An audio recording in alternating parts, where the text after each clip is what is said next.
Hey, sup everyone? This is Adam Hudson here. Another solo episode of mine for Real Sankara Hours. Today is July 15th, 2025. That's the day I'm recording.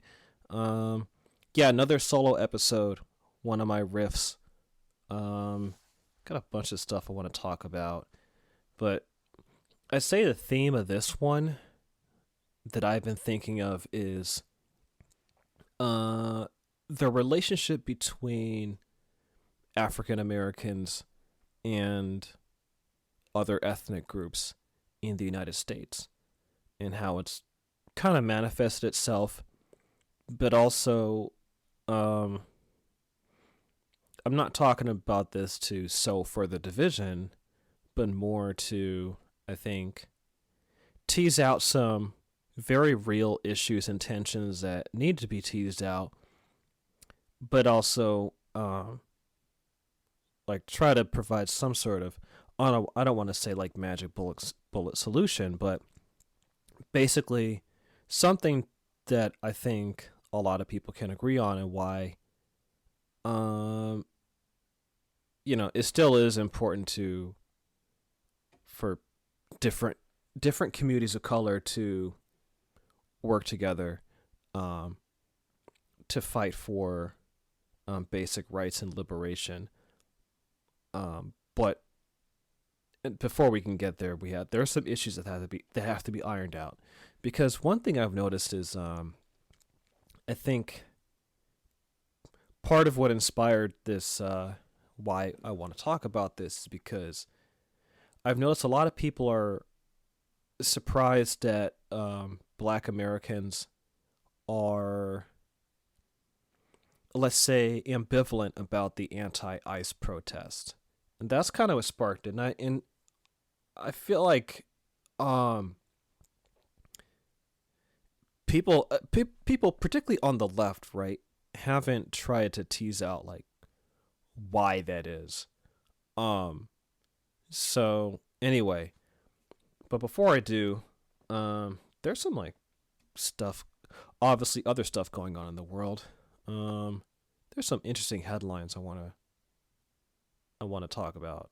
Um this was in Time magazine, but it's been talked about elsewhere. Anyway, there is a new MIT study. The headline in Time is ChatGPT may be eroding critical thinking skills according to a new MIT study. I mean, yeah, no shit. um, does ChatGPT harm critical thinking abilities? A new study from researchers at MIT's Media Lab has returned some concerning results.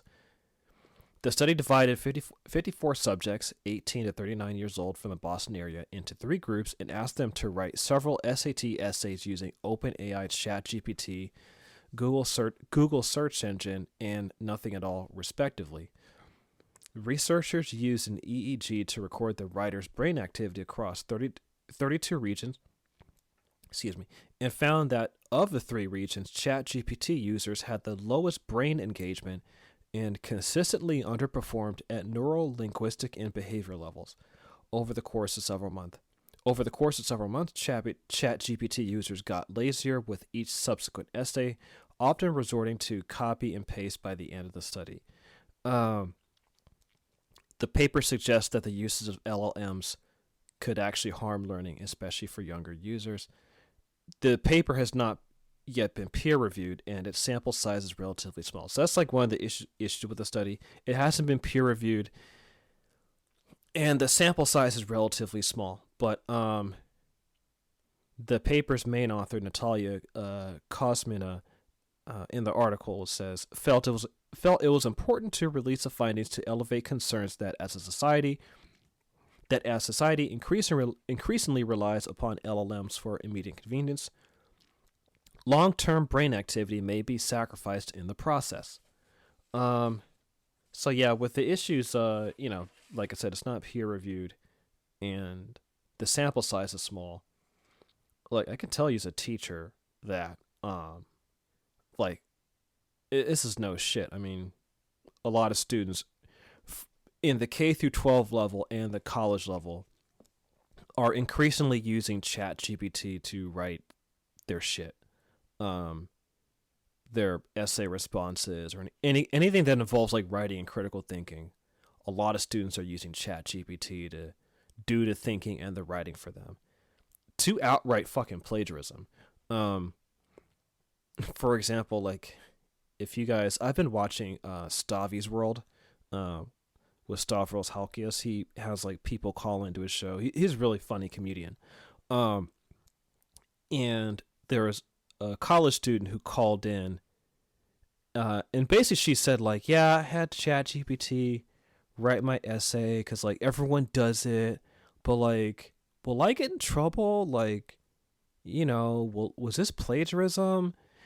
And Stav, he's around my age, so like millennial mid-30s, and he was like, "What the fuck?" But I bring that up because yeah, it's become increasingly fucking common, and so I would say to increase the sample size for this, what they should do is just like interview a shit ton of teachers, like that'll be your sample size.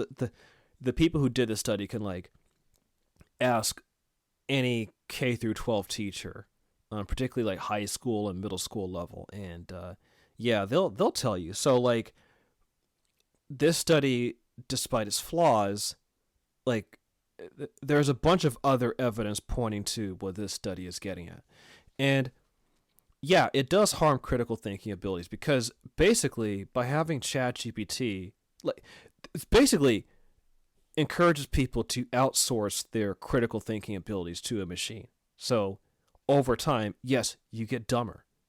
I mean, this is no shit, but it is concerning how widespread it is because, especially with people like worried about the rise of fascism in this country, having a growing population of people who are becoming increasingly intellectually illiterate and lacking critical thinking, like that just means people are going to be more prone to just misinformation and fascist propaganda. And that does harm democracy because a democratic society requires a population that has the ability to critically think and understand how issues impact them so that when they go to the voting booth or engage in any sort of democratic political action, they are operating from, a set of facts and understanding. Like, they need that. Basically, democracy requires an informed population. And when people just don't know anything and don't have the ability to critically think, then yeah, you are undermining democracy. Our society, our society functions better when people are can critically think. Anyway, I can go on and on with that, but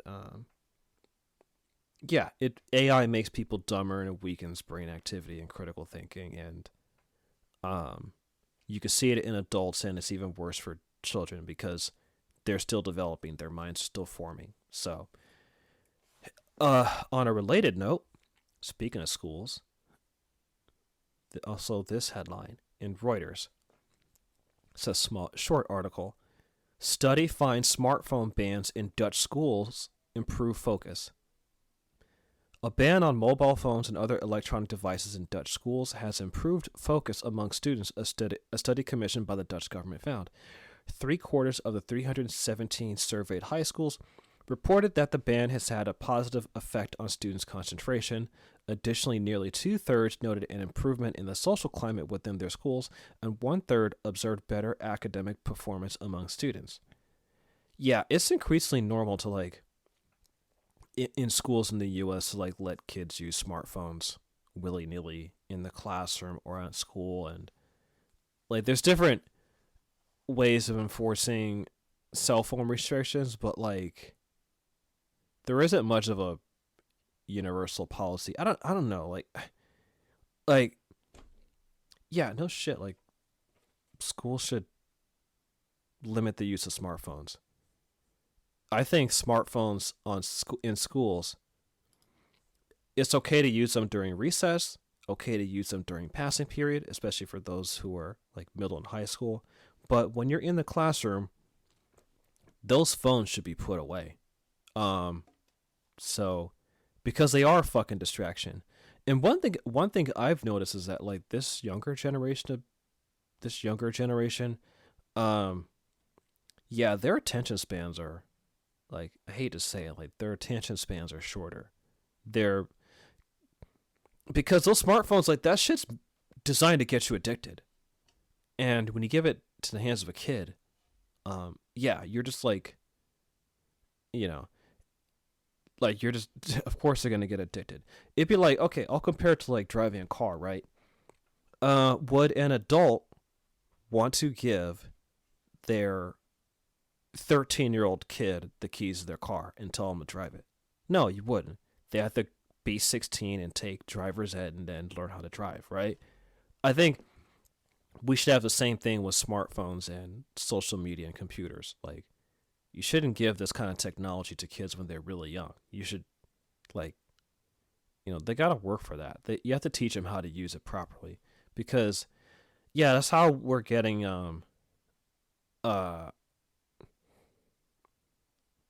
all kinds of weird social media addiction and screen addiction, but declining skills. Anyway, that's that. What else? There's something else I want to talk about. Oh yeah, black male voters. Black men, of which I am one. I saw this come up in news top stories for Sacramento State University. So, Sac State professor's new study finds black men did not move from Democratic Party to Trump. Yeah, because there's all this like concern that black men were gonna go to Trump and like it'd fuck up the whole country. Like, there's like a segment of black liberals who were itching to blame black men. Like I hate to say it, there's like a segment of people online, a segment of black people, or probably non-black people posing as black people online. There's like a segment of them who are very loud in their contempt of black men. It's very fucking real. And like, anyway, hence why this study, I think, is important, because yeah, there's a lot of like bullshit propaganda about black people and even black men getting out there. So the article is, okay, as a graduate student, Christopher Towler ran into a big problem when he was writing his dissertation on black voters during the Obama years. There was no data to study. There was very little actual data that had been collected since the turn of the century, the 2000s, on black folk. It was mostly from the 80s and 90s, said Towler, a political science professor at Sacramento State. We have this moment when we're electing the first black president, and there's no data to tell us how black people felt during that historic moment in American history. So, so he spearheaded the Black Voter Project, and the project's latest study disputes media reports leading up to the election that black men were moving from the Democratic Party in favor of Donald Trump. If you want to answer the really tough questions about voter turnout and vote choice, enthusiasm and apathy, you need to have the data, Towler says. Using data for other groups that includes only a small sample of black folks and then extrapolating those answers has a lot of problems. Such extrapolation led to talk among political pundits and the media about black men moving away from the Democratic Party and voting for Trump. Towler's survey, however, shows that wasn't the case. And they have a graph here. Let's see. Let's get some of the details of the study. Okay, I'll read a little bit more of this. Support for Kamala Harris among black men increased by 24% over time, the survey found, with 82% of black men voting for Harris on election day. Support for Trump, however, dropped to 17%, matching 2020 exit polls. Other findings include black support for Harris in 2024 was similar to that of Joe Biden in 2020, with 86% of black voters choosing Harris compared to 12% for Trump. Most black voters, 57%, voted in person. Black voters voted Democratic down the ballot, 72%, with 13% splitting the ticket. The majority of black voters disapprove of mass deportation. Okay, that's some crucial mention. The majority of black voters disapprove of mass deportation. That's worth putting a pin in as I talk about, black people and other communities of color. Using nonpartisan online polls administered by YouGov, the study surveyed African American respondents from all 50 states 4 times during 2024. The study was followed up. Okay, yeah. So, yeah, the study is broken up into 4 waves, and so like wave 1 in April 2024. Black male support for Harris was 58%. This is probably what was like concerning people at that time, April 2024. Then you get to August, the support jumps up to 63%. October 2024, 72% of black men supported Harris, according to data by the Black Voter Project. And then by election day, 82% of black men voted for Harris. So around 80% of black men voted for Kamala Harris, and then for black women it was around 90%. So there we go. I mean, so no, black men are not moving to Trump in large numbers. Are there black men who support Trump and the right wing? Yes. And yeah, you can also factor in like younger male voters trending more conservative, particularly the younger they are. But now young men are pissed at Trump because of like Trump is pissed off like a lot of the demographics who supported him, right? So there's a lot of buyer's remorse from people who voted for Trump in 2024 because they're seeing like, he stabbed him in the back. So I think there are a lot of people who voted for Trump because the economy sucked, and like I don't know. I think there are a lot of people who are stupid, but yeah, they believed Trump's bullshit, and but also like Trump running against Biden. The fact that Biden was just dying on stage, it made Trump look good. So I think that also played a role as well. Anyway, I wanted to mention that. So with those 3 news stories out of the way, the thing I wanted to, I have my notes right here. Hold on, get comfy. Okay. Okay. Yeah. So there is the Essence Magazine Festival, this year in New Orleans. I think this happened like last month or something. There are a lot of complaints about it. Some technical issues, some shit like that. But the thing that people were talking about the most on social media were diaspora war tension, which is like, as someone I've seen all kinds of diaspora war shit on Twitter. So I've gotten to the point where like there's a lot of that shit that I'm just like I've checked out of, because like you'll hear the same fucking shit over and over again and it goes nowhere. So I think like there are some people who they just have to get online and complain about.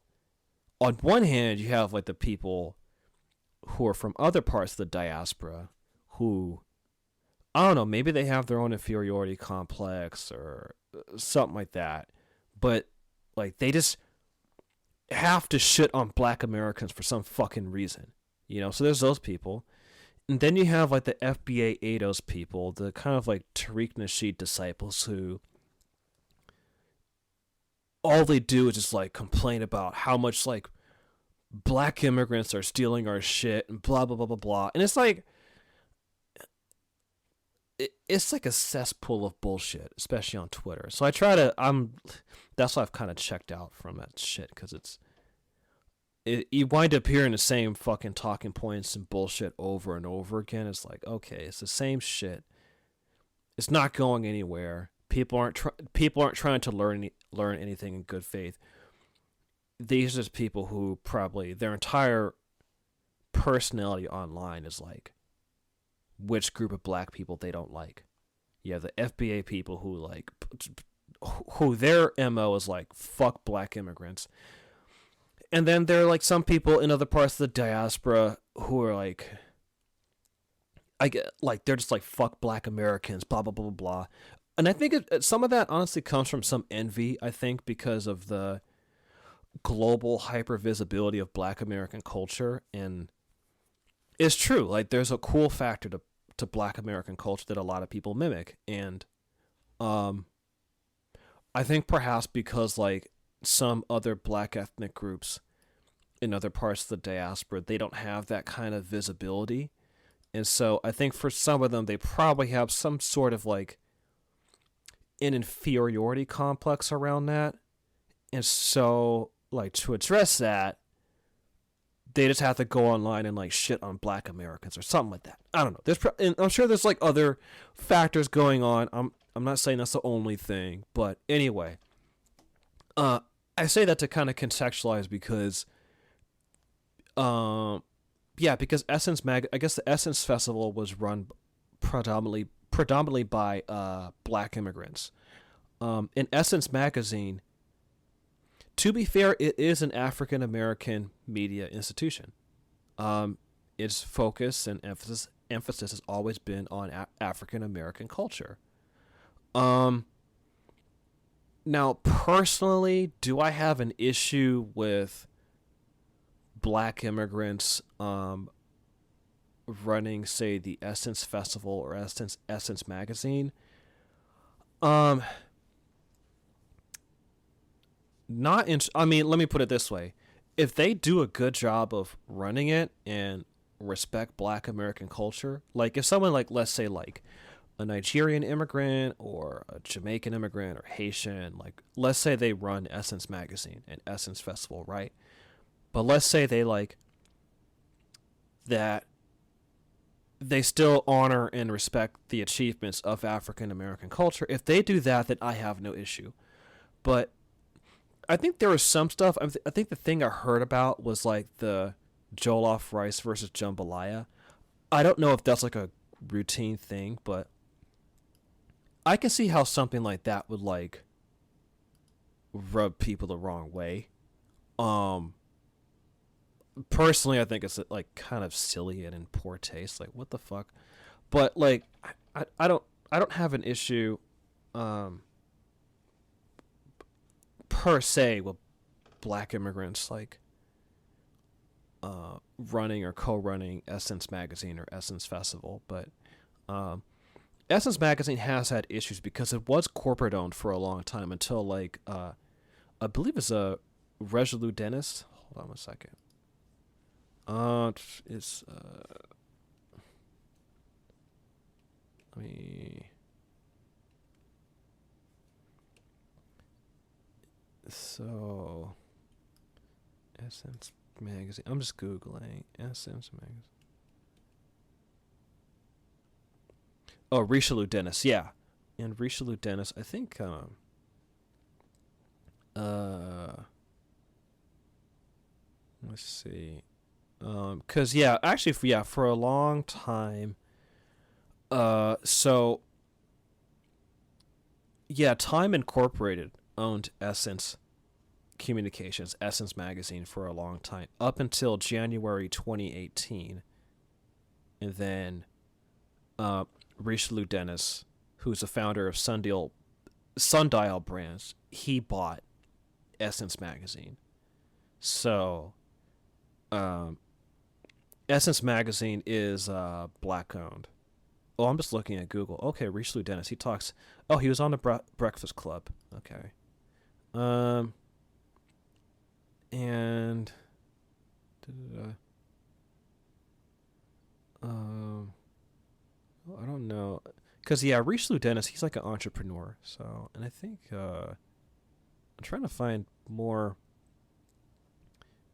information about him.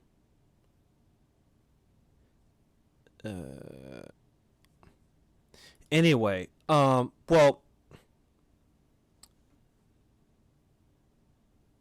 hold on. What does this say? I'm seeing. There's some shit. I'm just kind of googling.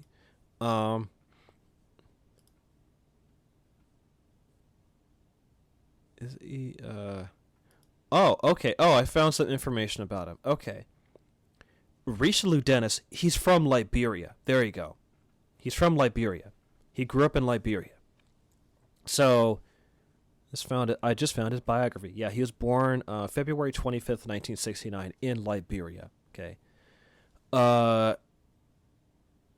And he was...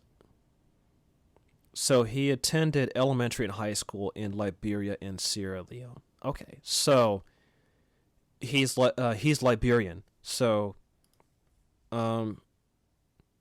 he's not African American in the strictest definition of a term. So anyway, yeah, all right, there's your answer. So Essence magazine is black owned, but the owner is Liberian. Okay, now that that's confirmed, so that's like, it's raised some questions because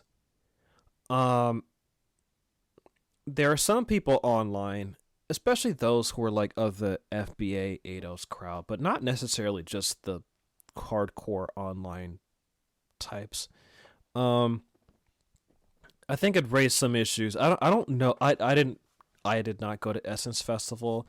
But the critique I've heard is that Essence has been watered down, and that apparently, I think the critique was that Essence Festival became more of this like kind of Pan-African, we are all black people, African diaspora thing, whereas Essence magazine has typically been African American.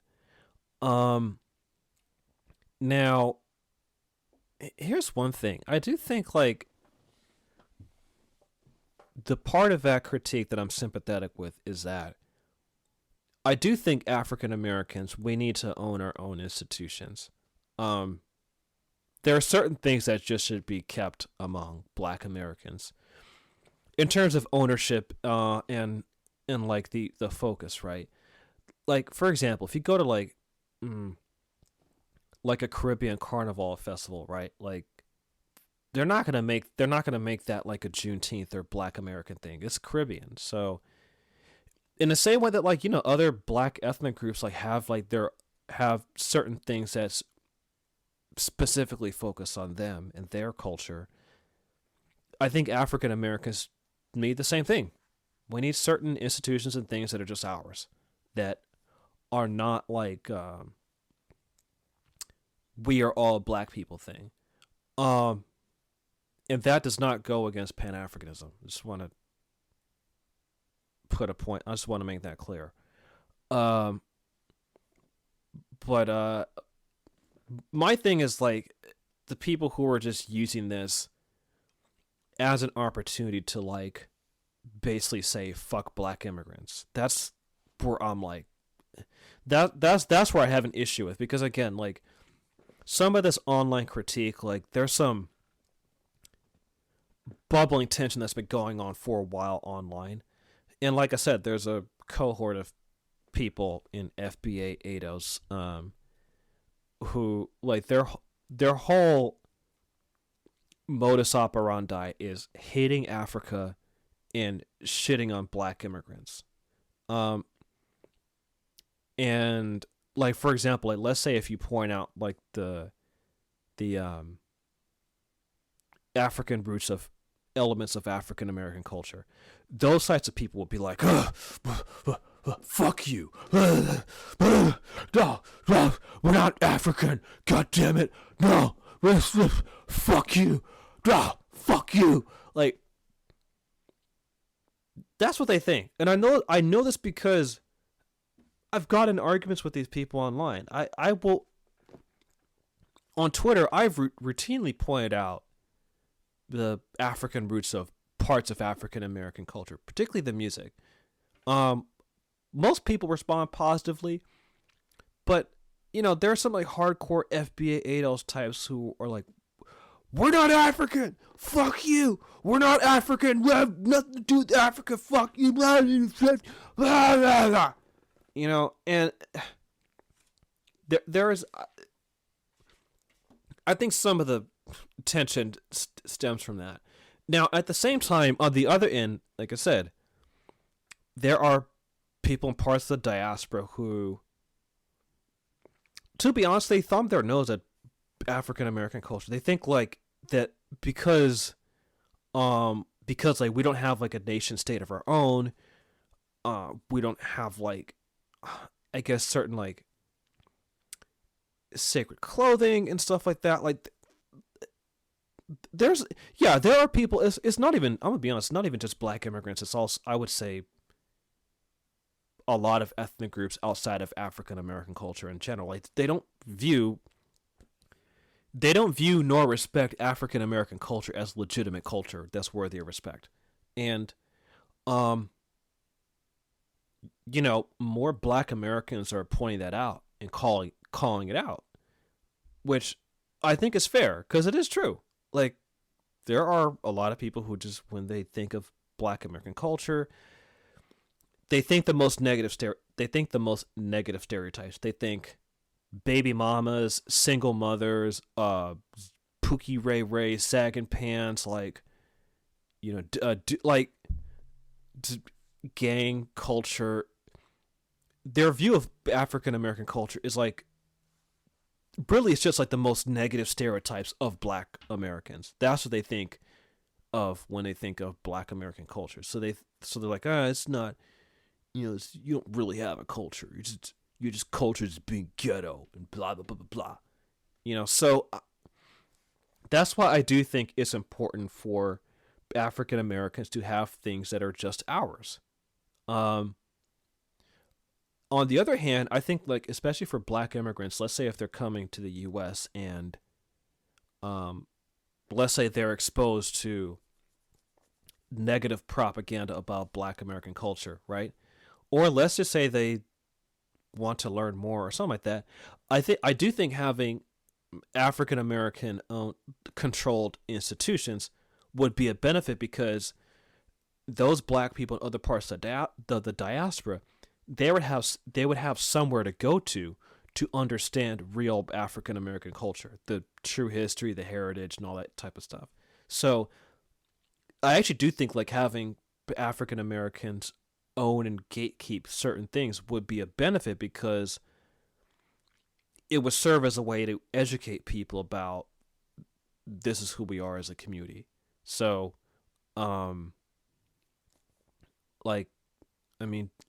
Juneteenth, for example, right? That's not a technically Pan-African holiday.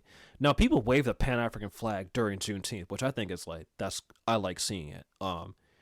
Because I think even in, I think like how like Juneteenth celebrations, right? I do think it's important for African Americans to celebrate our African roots. This is like, which also ties into Pan-Africanism, but there's a lot about our culture that is rooted in Africa, and I think that's important to acknowledge and preserve. And it can be acknowledged and preserved in, again, African American owned and controlled and operated institutions. And I do think it's fair to say that, yeah, like Essence magazine should be a Black American thing. But like I said, if there are black people from other parts of the diaspora who own it, in this case, Richelieu Dennis, he's from Liberia. If someone like him, did his homework and still like,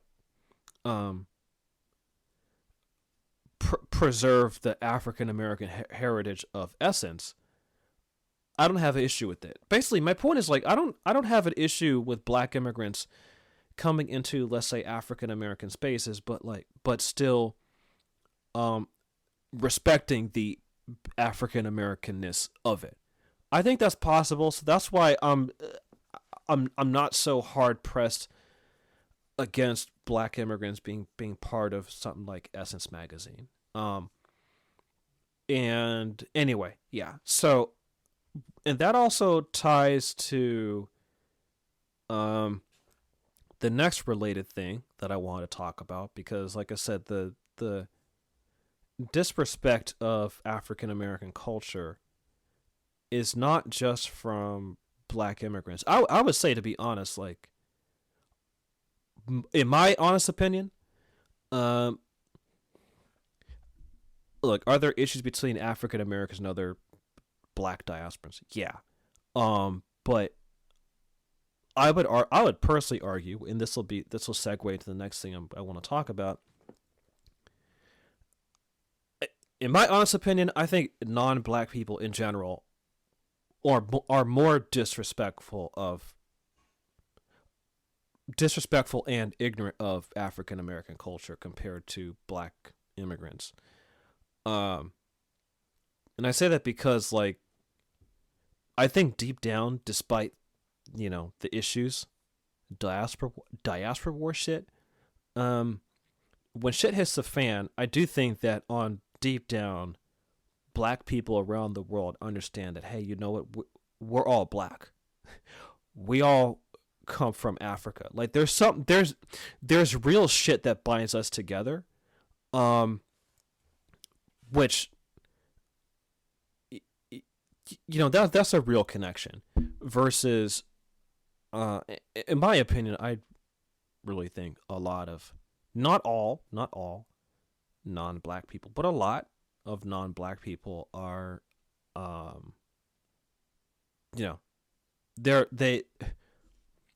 they look down on African American culture, or they also disrespect it as well, which again ties into the next subject I want to talk about.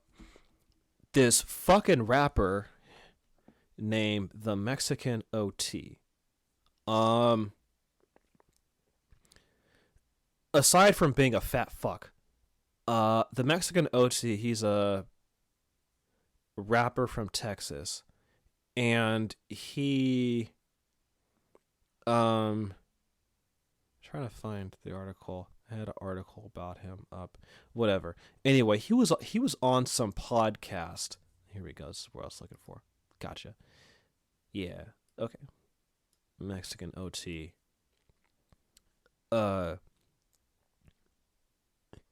Yeah, I think this was like a couple weeks ago.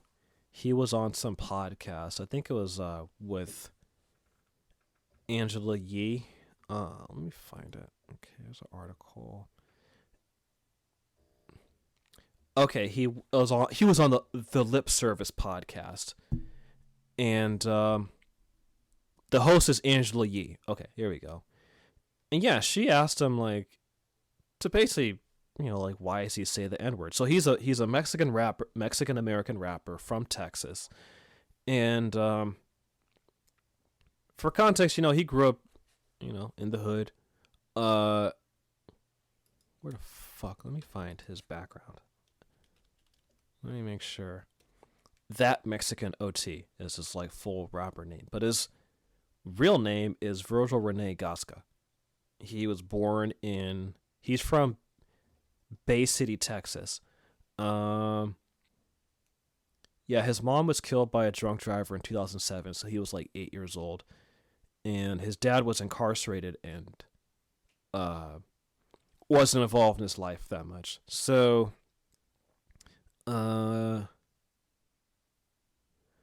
anyway, he went to Stony Point High School in Round Rock, Texas. Okay, so he's from Texas, and he began recording music. Seems to be pretty early, like starting in 2020. He was born in 1999, so he's a Zoomer, Generation Z. So he. Let me find. Where the fuck did I put that article? God damn it. Here we go. Yeah. He was on. Yeah.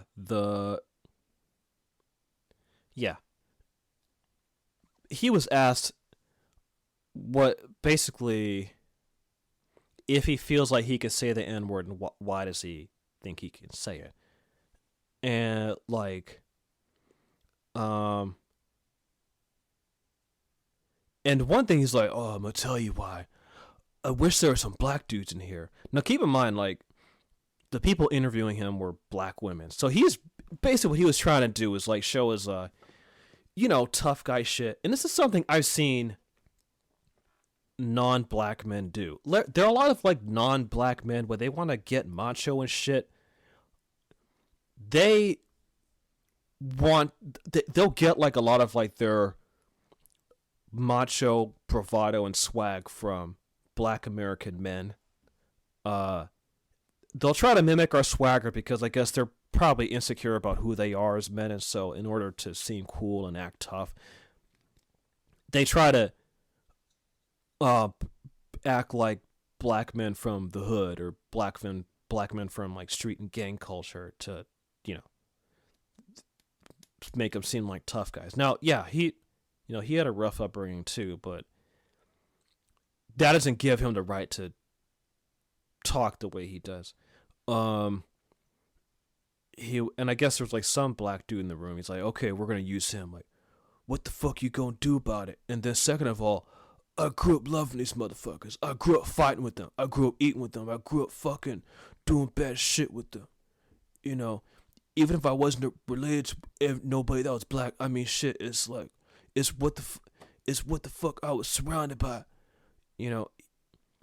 He's like, but if you're from where I'm from, what the fuck you gonna do? I went to the jungle and earned a lion's head, and now I'll dominate anywhere. You respect me the same way I respect you.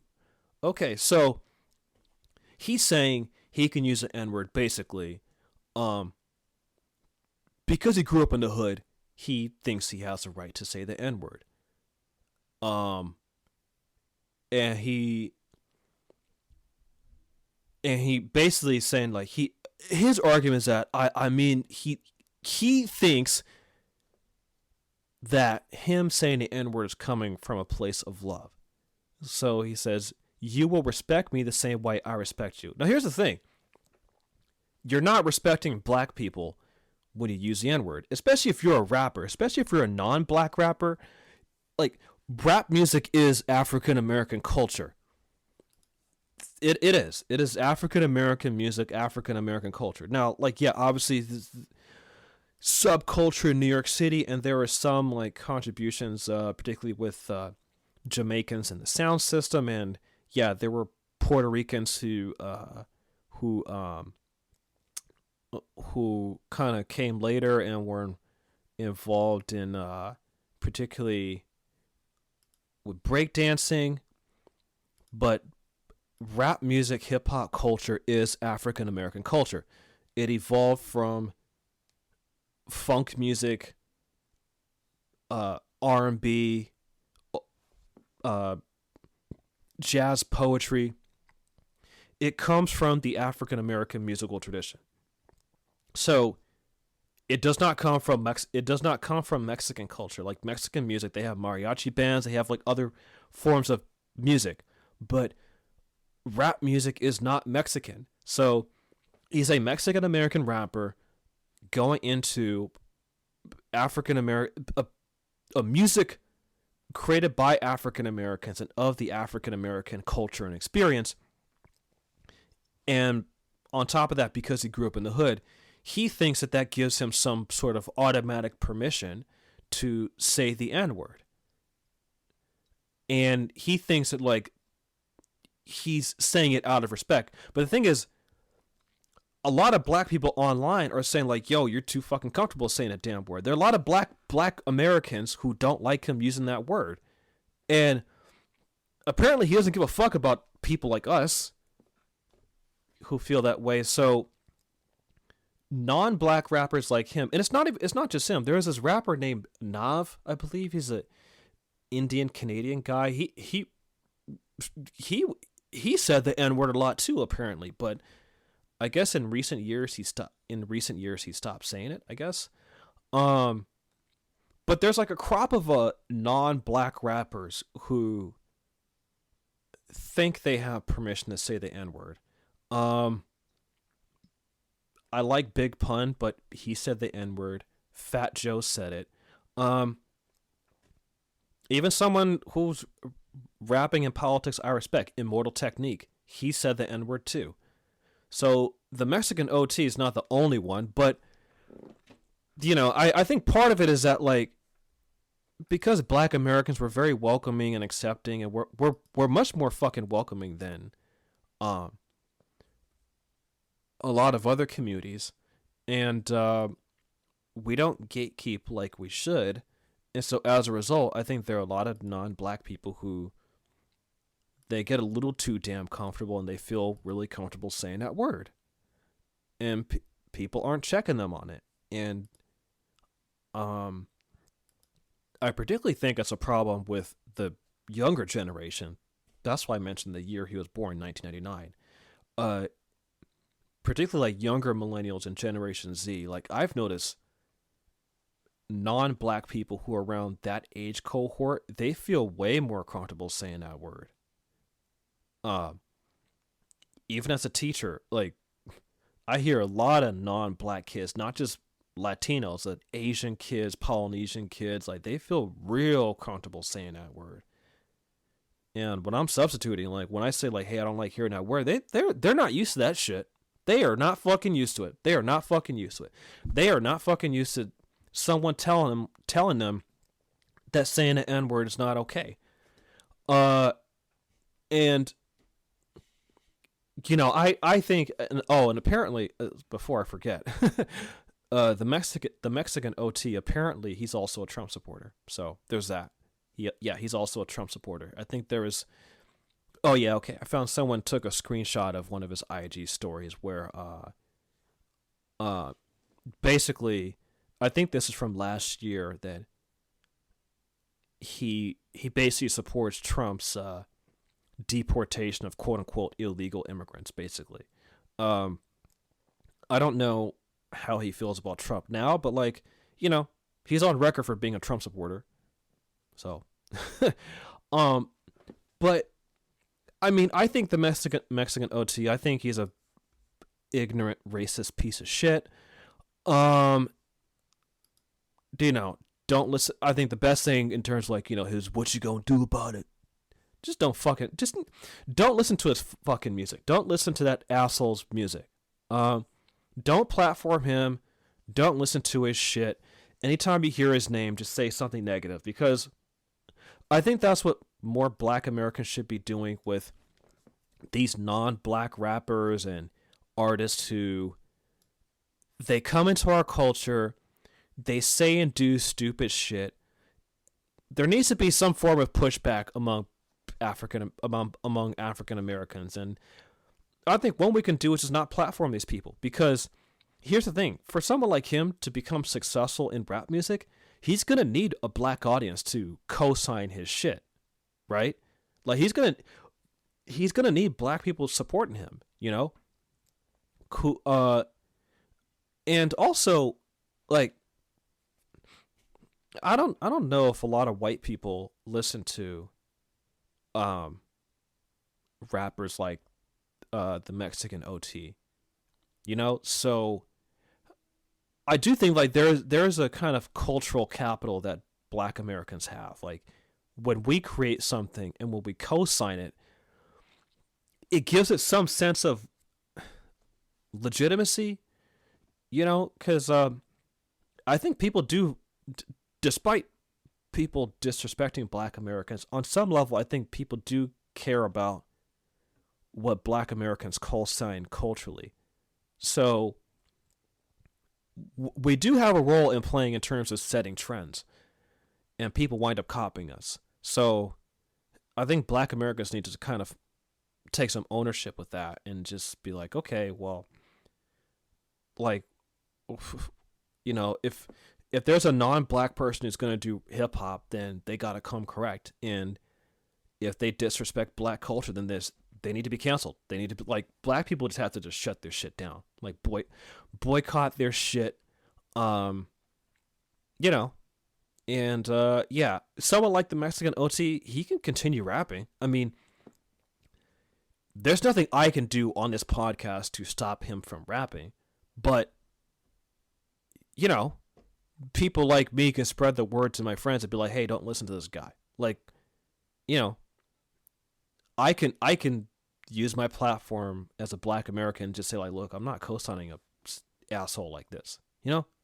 So I think that's something we have to do as Black Americans, to just, like, when people come into our culture and say and do this stupid shit, yeah, there needs to be pushback. But the reason why I brought that up is, to me, it's bigger than just some fat asshole from Texas who raps. Is deeper, who raps and says the N-word and just fucking feels its fucking entitlement. Like, I think what it does reveal is that Black Americans are looking at our quote-unquote allies differently. There is this Texas state representative, Gene Wu. He was being interviewed by Jose Antonio Vargas on Define American. And he was saying, actually, you know what? Right around here, I'll put what he said. So, like, I'll just kind of cut to what he said right here. Here in Texas, where, you know, you're in a district where majority Latino. Right. Can you talk about the relationship between the Latino community and the Asian community here? Certainly the Asian immigrant community and the Latino immigrant community. And I think you've hit exactly the right point. It's not just Latinos. It's not just Asians. It's not just African Americans. It's everybody. Right? Yes. Our country and the forces that be, the powers that be, have spent tremendous time, effort, and money to make sure that those groups are never united, that they always see each other as enemies and as competitors, without ever realizing that they share one thing in common, that their oppressors all are the same, right? The oppression comes from one place. And I always tell people, the day the Latino, African American, Asian, and other communities realize that they share the same oppressor is the day we start winning. Because we are the majority in this country now. We have the ability to take over this country and to do what is needed for everyone and to make things fair. But the problem is our communities are divided. They're completely divided. And I talk about this all the time, is that, like, for Asian Americans and for African Americans, we probably have one of the worst relationships between any community. Well, right? I bet you a lot of Asian Americans too don't, in my experience, don't even realize that if it wasn't for the civil rights movement, if it wasn't for that, there would not be 22 million Asian Americans in this country. Thank you. So, and what I have been trying to teach the Asian community is, like, friends, do you understand that your success, your prosperity, your civil rights that you enjoy right now was paid for with Black blood? Yes. Right? And the fact that you don't recognize that shows you how much you take this for granted and how much you don't care about the future. Because if you understood this, you would be grateful for their sacrifice and understand what they have gone through for you to have rights. And the second thing along with that is I remind you that liberty and rights don't exist in perpetuity. They exist as long as we say they exist. And if you want it to continue in the future, it's not going to be black people again. They're not going to go to fight this battle for you again this time. You will have to go fight it, right? It is time for the Asian American community to stand up. It is time for the Latino community to stand up and start demanding rights and having the same fights that the African Americans had since time immemorial, right? Since the country was founded and told people that we were all free when we were not. Because if you don't fight for something, then you will always take it for granted. If you didn't earn something, then it's worthless to you. So basically what he was getting at is that non-white people in America share a common oppressor, which he didn't name it, but I'll name it here. It's rooted in white supremacy and colonialism, right? In that, understanding that we are more powerful working together than separately, but what gets in the way is that as communities of color are divided. And he's true. And one thing he said that Asian Americans and African Americans have some of the worst community relations. I think he's right. What I would also say, though, like in the case, the reason why I brought up Mexican OT and the anti-ICE protests is that, people are surprised about Black Americans. I mean, there are Black Americans at these anti-ICE protests, but we're not the ones at the front lines, if that makes sense. And there are a lot of Black Americans who feel lukewarm, basically. And I think that's caught some people by surprise. Like, oh, shit, like, how come Black Americans are like, huh? Like, what's up with this, right? Because people expect African Americans to be there on the front lines fighting for justice, fighting for equal rights, liberation. Because that's in our history, right? And so people are like, oh, what the fuck? Well, what Texas State Representative Gene Wu was saying, that African Americans and Asian Americans have some of the worst community relations. The way I would describe the relationship between African Americans and Latinos, particularly Mexican Americans, but not just Mexican Americans, you can include Puerto Ricans and other Latinos, right? I think the way Black Americans are looking at Latinos as, I thought you guys were our friends, but I guess you're not. It's kind of like you have a friend and you guys are tight. You rock with each other, you have similar experiences, but you start looking at your friend a little more closely and you're like, wait a minute, are they really my friend? Like, cause they have like this, fucking attitude with me and shit. They say this mean shit about me behind my back. They're not always there when I need them. They sometimes talk out of both sides of their mouth. So if you had a friend like that, you start questioning, like, are they really my friend?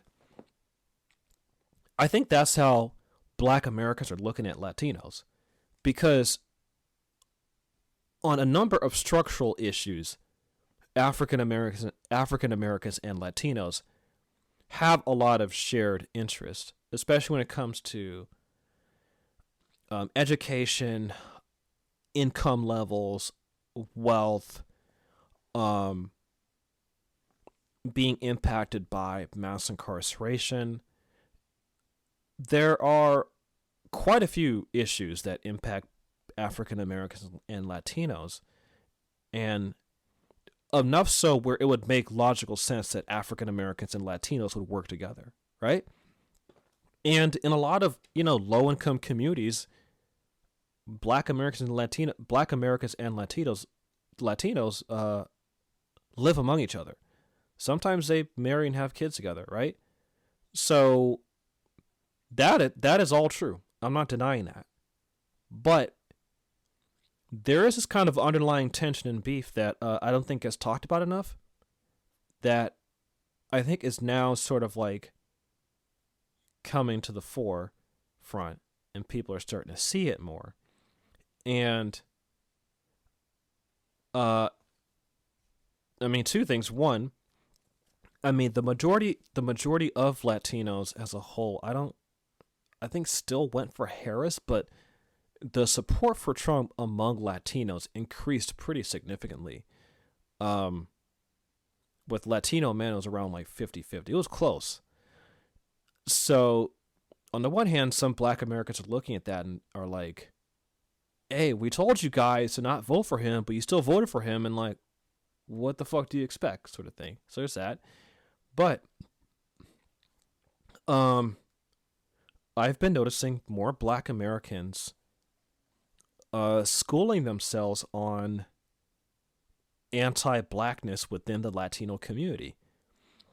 And even other Latinos have been speaking out against it. And I've been noticing it become more of a thing post George Floyd, but I think with Trump, the second Trump win has made more people talk about it, because even like liberal media pundits, were operating from this belief that like Latinos would vote for the Democrats, like that the Democrats had the Latino vote locked down, but that wasn't the case. And I think like some people, liberal pundits who talk about race, assume that Latinos as a voting bloc would vote as people of color, but then started to realize, wait a second, there are some Latinos who self-identify as white. Some of them are white. And yeah, the anti-Blackness, it does exist in Latino culture, but because of if people read more about the slavery and colonization in Latin America, it would make sense, because you had a casta system in colonial Latin America where basically the difference is that system accommodated race mixing, because when the Spanish colonizers came to Latin America, it was originally the men first. They didn't bring their wives. In North America, white people came as families. So they had like families coming to North America. So that made it easier or more straightforward for whites in North America to consolidate a cohesive white identity, because it was very clear, like us versus them sort of thing, between them and Africans and Native Americans. When it was Spanish and Portuguese men who went to the Americas, they didn't bring their wives, and so a lot of them had, let's just say, non-consensual sexual relationships between enslaved African women and indigenous women. So it became more of a thing. Like there are a lot of these men who, they basically had illegitimate mixed race children. That was particularly in the early colonial period in Latin America. And that population started to grow more and more. Then with the Spanish crown, got wind of it, they didn't like the idea of a large population of illegitimate mixed race children in their colony. And so that's when they started sending more women to the colonies, and they instituted what's called a casta system, because that the Spanish blood, it was tied to all nobility and Catholicism, and so it would having mixed race children fucked up things when it came to like who gets the right to like an inheritance in terms of nobility and land and titles and all that type of shit. So they created a system called the casta system, which at the very top were the Peninsulares. So they were the Spanish-born people, and they're the ones who ran the empire. So they didn't have just Spanish blood; they were born in Spain, so their loyalty was to the Spanish crown. The criollos were Spaniards who were born in the New World, so Spanish ancestry, but they were not born in Spain. They were born in the so-called New World. So they were not seen as being loyal, like that loyal to Spain. Then you had a bunch of other categories for mixed race people. Castizos were 3/4 white and 1/4 indigenous. Mestizos, half indigenous, half Spanish. mulattoes, half Spanish, half African. Then you had the Indios, who are the indigenous peoples. Then Negros, the African people, enslaved African people. Then they also had like a term, the Sambos, who are half African, half indigenous. So,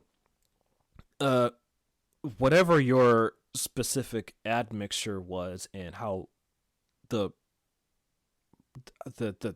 literal color of your skin, phenotype, that determined not just your identity, but your actual class. So the mestizos were more the working class, the criollos were more the administrative class, the peninsulares were the ruling class. They ran the empire. Criollos were the administrators.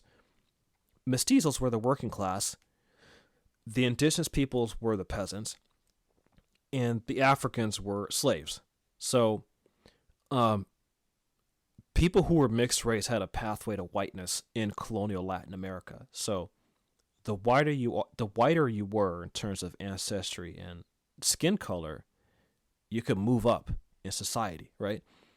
Versus in North America, there was a one-drop rule where it didn't matter how light you were. You could be super light-skinned, pale, but if you were half black or even a quarter black or even 1/8 black, you were not considered fully white, because in North America, whites in North America really held on to the idea of white purity. In Latin America, they accommodated race mixing, but to basically purify the blood. Like, okay, you're mixed race, but as long as you marry white and your kids marry white, within like 2 to 3 generations, all the other generations afterward are going to be white. So that's how it was done in Latin America.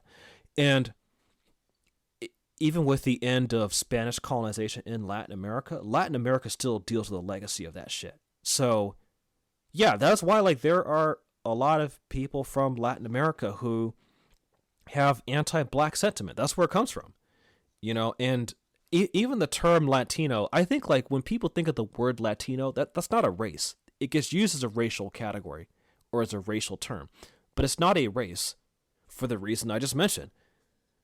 You have whites, you have mixed race people, you have blacks, you have indigenous, you have like, being Latino is not a race. You can be indigenous and Latino, you can be black and Latino, you can be white and Latino, you can be mixed race and Latino. And even among mixed race, there's like biracial and triracial categories. Someone could be like, there are some people in Latin America who are mixed with European, African, and indigenous ancestry, right? So you have all kinds of like different mixed race categories in Latin America. So I think like when people say the word Latino and when they think of Latinos, I think their default is mestizo in terms of who they're referring to, right? So someone like, to go back to the Mexican OT, if you look at a picture of him, he doesn't look black at all. He looks, he looks white. He basically looks like a light-skinned mestizo, basically. Very light-skinned mestizo. So he is not black. But he said something in his fucking interview where he's like, we all come from the same boat type of shit. And it's like, no, we don't, motherfucker. Like, he's not black, Now, some Mexicans, some of them, they'll take a DNA test and they might find like, 5 or 10% West African blood. And they're like, oh, where'd that come from? Mexico has its own black history. And yeah, there are, people who look like Mexican OT who are light-skinned mestizos. Then once they take a DNA test, they see like, okay, they got 50% Spanish, 40% indigenous, and then like 10% African. They look at the 10% African, they're like, huh? What? Now, does that 10% African give them the right to say the N-word? Fuck no. But what it does show is like, somewhere down the line, down that bloodline, who knows? Maybe the Spaniard down the bloodline had a sexual relationship with an enslaved African woman. Who knows? Or who knows how that got in there? But is there because of the reality of fucking slavery in countries like Mexico and the rest of Latin America. And so there are not all, but many Latinos. And by the way, there are many Latinos who call this stuff out. And so, like, if you guys want to learn more, like, I'll put, like, Latinos who break this stuff down. There's this guy named Ricardo Ignacio. He's an indigenous Latino. He has like a YouTube channel, and he educates other Latinos, especially if they're white, about race. Like, he points out their whiteness, and oftentimes they're kind of confused. So, like I said, there are Latinos who point this out. So, like, this is not to say, to be clear, that all Latinos think the same. Like, even among Latinos, like, there are these conversations. And I've had other Latino teachers and administrators who, they don't like it when Latino kids say the N-word. They don't like it fucking either. They don't fucking like it either. But, so I think more Black Americans are kind of looking at Latinos and like, are y'all really our friends? What the fuck's going on? And one thing that doesn't get talked about, I actually think this was a game changer. Or maybe not game changer, but I think it was like when a lot of Black Americans saw it, they started looking at Latinos very differently. In 2022, in LA City Council, then I believe she was she was a mayor, right? Hold on. Nuri Martinez. She was on the LA City Council, but someone double check. She was city councilwoman. Okay. Oh, she was not the mayor. She was a president of the LA City Council. Okay, there we go. Yeah, that's she was she's a member of the Democratic Party. She was the first Latina to become the LA City Council president. So she was also on the LA Unified School District Board from Board of Education from 2009 to 2013. Anyway, there was in 2022, October 9th of 2022, so there was an audio recording of a private meeting of LA City Council members, and it was the City Council President, Nuri Martinez, and then other council members like Gil Cedillo and Kevin De Leon, and then the LA County Federation of Labor President, Ron Herrera, and that audio recording showed them saying all kinds of racist shit about pretty much all groups of people in LA. They were saying racist shit about Armenians, about indigenous Latinos, and they were calling Black people monkeys. I believe it was Nuri Martinez who was referring to the adopted Black son of this gay white guy. I think he was like one of the local politicians. Hold on, it was it was another city council member. Okay, Mike Bonin. He had a adopted Black child, and in that meeting they were talking about they were discussing gerrymandering. This is also what made the audio recording so contentious, because they were discussing gerrymandering, like redrawing districts. So them saying racist shit in the context of gerrymandering, it was like, what are these Latino politicians doing? They're making some important decisions that impact a major fucking city, like redrawing districts, and they have these racist attitudes. How's that going to shape how they redraw districts and shit? And George Gascon, I want to bring him up because George Gascon, he used to be the district attorney in San Francisco from 2011 to 2019, and I remember when he was DA of San Francisco, he was one of those DAs who was more willing to investigate police misconduct. And there was something that Nuri Martinez said in regard to George Gascon, because he's now the district attorney of LA. She said, fuck that guy, he's with the blacks. And Nuri Martinez said about city council member Mike Bonin's adopted black child, she said, they're raising him like a little white kid. I was like, this kid needs a beatdown. Let me take him around the corner. I'll bring him right back. There's nothing you can do to control him. She called him Changuito. So that means like little monkey, that like he's acting like a little monkey. And she called Mike Bonin a little bitch. So she was, so that came out. And they, like I said, they were saying racist shit about like the Oaxacan people of Mexico. They were saying racist shit about Koreans. So once that audio got leaked, like there were protests in LA. People were calling for the city council members to step down. So Nuri Martinez, she stepped down, and I think like a year later, hold on, there's she got interviewed. I think like like a year later. Okay, there we go. She resigned after that audio recording was leaked. She didn't speak about it until like a year later, and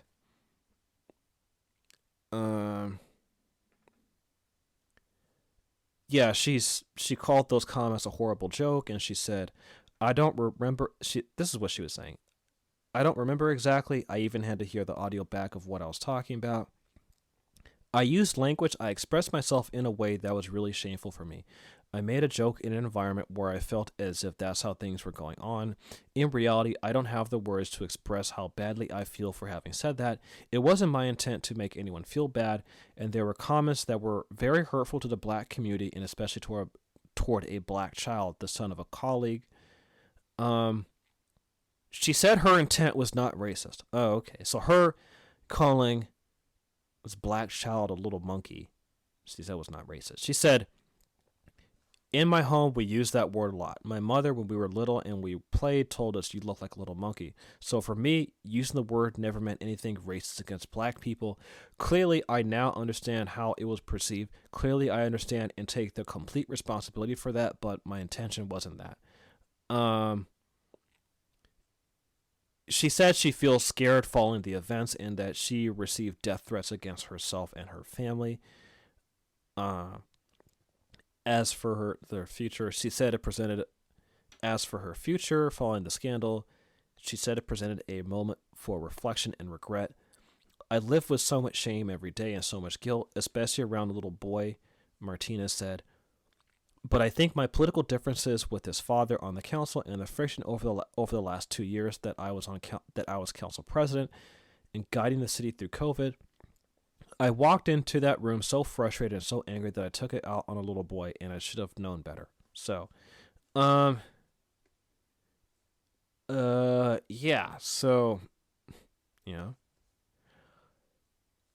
when that came out, I noticed more independent black media like really be like, "Yo, what the fuck is this?" And I noticed like more black people and some commentators in independent black media. I think that was a sort of a cause to be like, for black Americans to re-evaluate the so-called black and brown coalition. I don't think that incident gets mentioned enough, but I actually think it's important because I noticed after that more black Americans start looking at Latinos a little bit sideways, like, I thought y'all are our friends, but this is what you really think? Oh, this is how you guys really talk? Okay. And yeah, black Americans, I think, have been looking, more at the anti-Blackness among Latinos, and one major issue is the number of Latinos who feel fucking comfortable saying the N-word. Mexican OT being one of them. He's not the only one. I mean, Like he, his Mexican OT's comfort in saying that word doesn't come in a vacuum. So yeah, that's the way I would describe the relationship between Black Americans and Latinos. It's like a friend that, maybe you want to still be friends with them, but you got to look at them a little sideways. Like, what the fuck's going on here? Are we really friends? Like, what's up? Now to the last part of this. JD Vance, he spoke at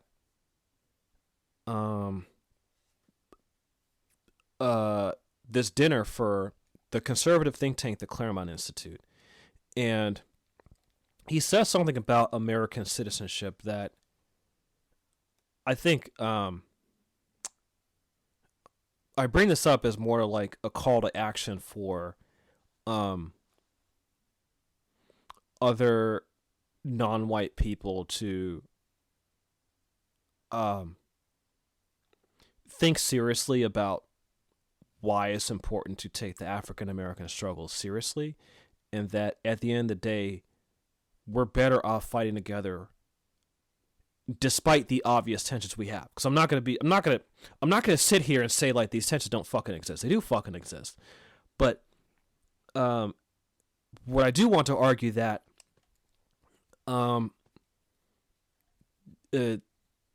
it's in our collective interest to work together. And this is why. I'm just redoing my ear thing. Oh,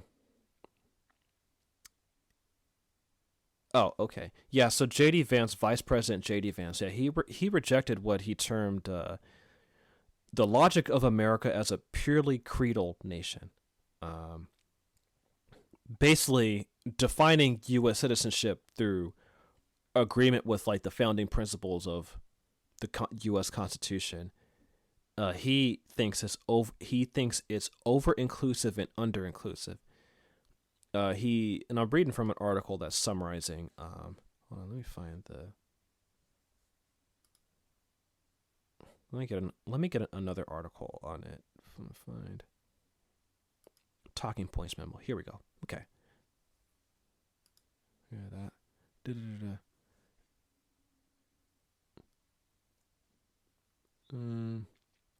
Oh, okay. This is from Talking Points memo. Okay, this is like a better kind of summation of it. Yeah, and actually the Claremont Institute, they're pushing for an end to birthright citizenship, which is enshrined in the 14th Amendment of the U.S. Constitution. And this is where I think taking the Black American liberation struggle seriously is. I think this is why it's important to take the Black American liberation struggle seriously, and why it does impact other non-white people, as Texas State Representative Gene Wu pointed out. Okay, I'm gonna.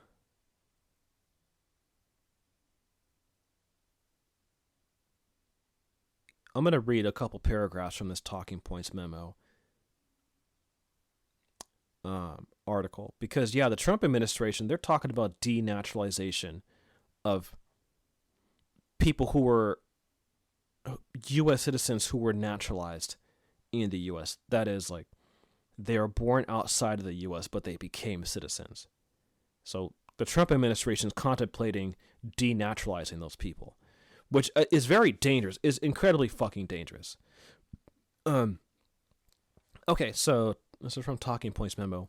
When Vance expressed to the friendly Claremont audience was a dramatically reduced vision of American citizenship, is one in which having ancestors who have lived here for generations entitles you to more.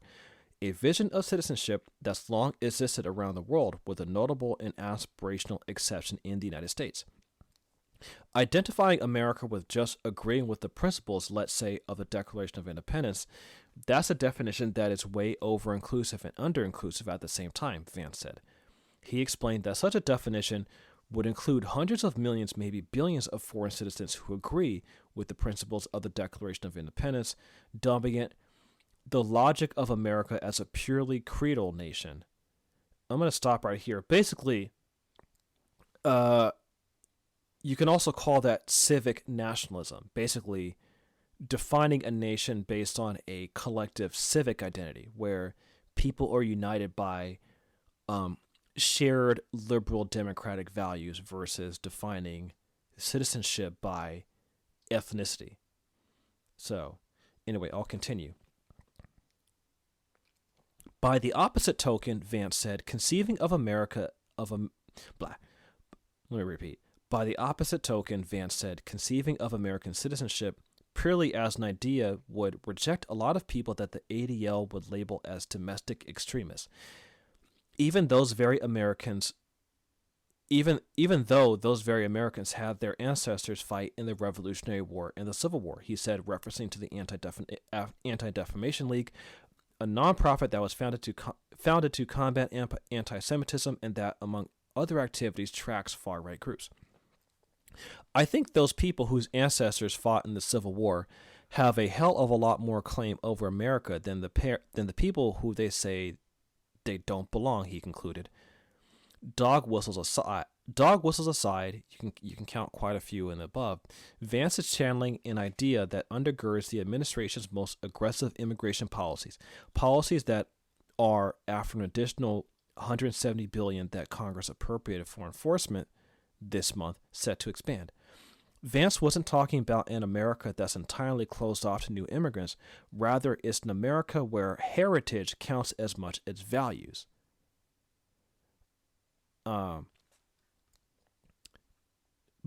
So what Vance is arguing is that American citizenship and American identity is based on heritage within the nation and ancestry here, who one's ancestors are, which that's getting a step closer to defining America as a white Anglo-Saxon Protestant ancestral ethnic identity, basically. Essentially, what he's putting forth is that the real Americans are white Anglo-Saxon Protestants. Now, this puts African Americans and Native Americans in an interesting bind because, you know, if he's going to define American identity based on whose ancestors were here during the Revolutionary War and the Civil War, well, African Americans and Native Americans were there during that time as well. African Americans, our ancestors, most of our ancestors, like the peak time where slaves came to North America, it was around like the early 1700s. I believe like the 1720s or 1730s is when like the peak of when it was around like the early 1700s, around there. But basically, by the time of the Revolutionary War, most African Americans at that time had been born in the U.S. Then the slave trade, basically the U.S. abolished the international slave trade of Africans in 1808. Then there was an internal slave trade as slavery expanded, as America expanded westward. There's an internal slave trade. So through that, you had a lot of enslaved African American people who were born and quote unquote bred in the U.S. and that slave masters intentionally had slaves have children with one another because they wanted like a growing population, a growing slave labor population. So it became in the slave master's economic interest to have, for enslaved African people to have more children among each other. And sometimes, this is really fucked up, but sometimes a slave master would do that himself, like intentionally have non-consensual sexual relations with enslaved African women so that she would give birth to a black child that the slave master wouldn't claim as his own. So because of the one drop rule. So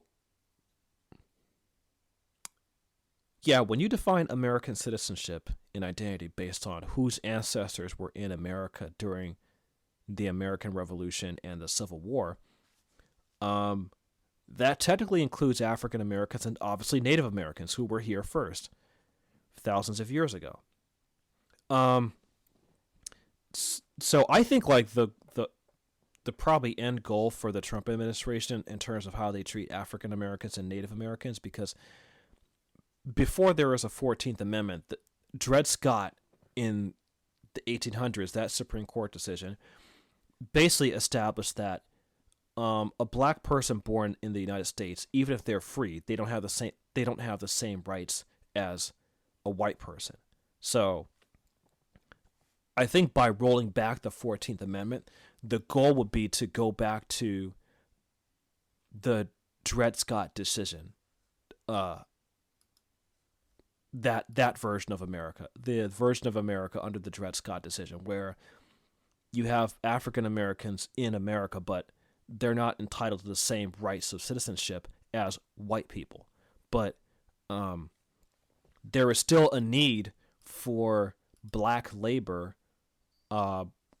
black slave labor, and even after slavery, black labor under sharecropping. There is still a need for black labor, so that's why there wasn't a major push to send black people back to Africa, because the white power structure still needed black labor. So let's say like there's this mass deportation of a lot of Latinos.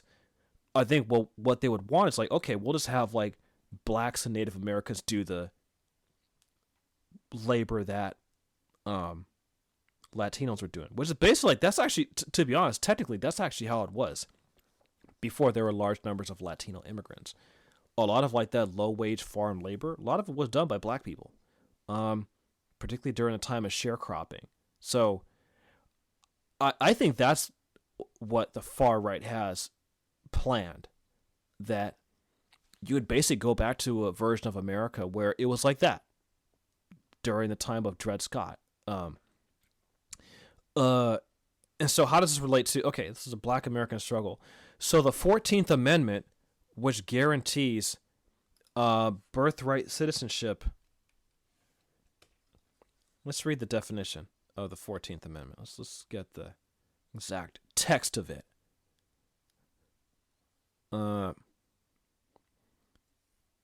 So it says there's 5 sections of the 14th Amendment. But the main part of what the 14th Amendment guarantees in Section 1, it says, all persons born or naturalized in the United States and subject to the jurisdiction thereof are citizens of the United States and of the state wherein they reside. No state shall make or enforce any law which shall abridge the privileges or immunities of citizens of the United States, nor shall any state deprive any person of life, liberty, or deprive any person of life, liberty, or property without due process of law, nor deny to any person within its jurisdiction the equal protections of the laws.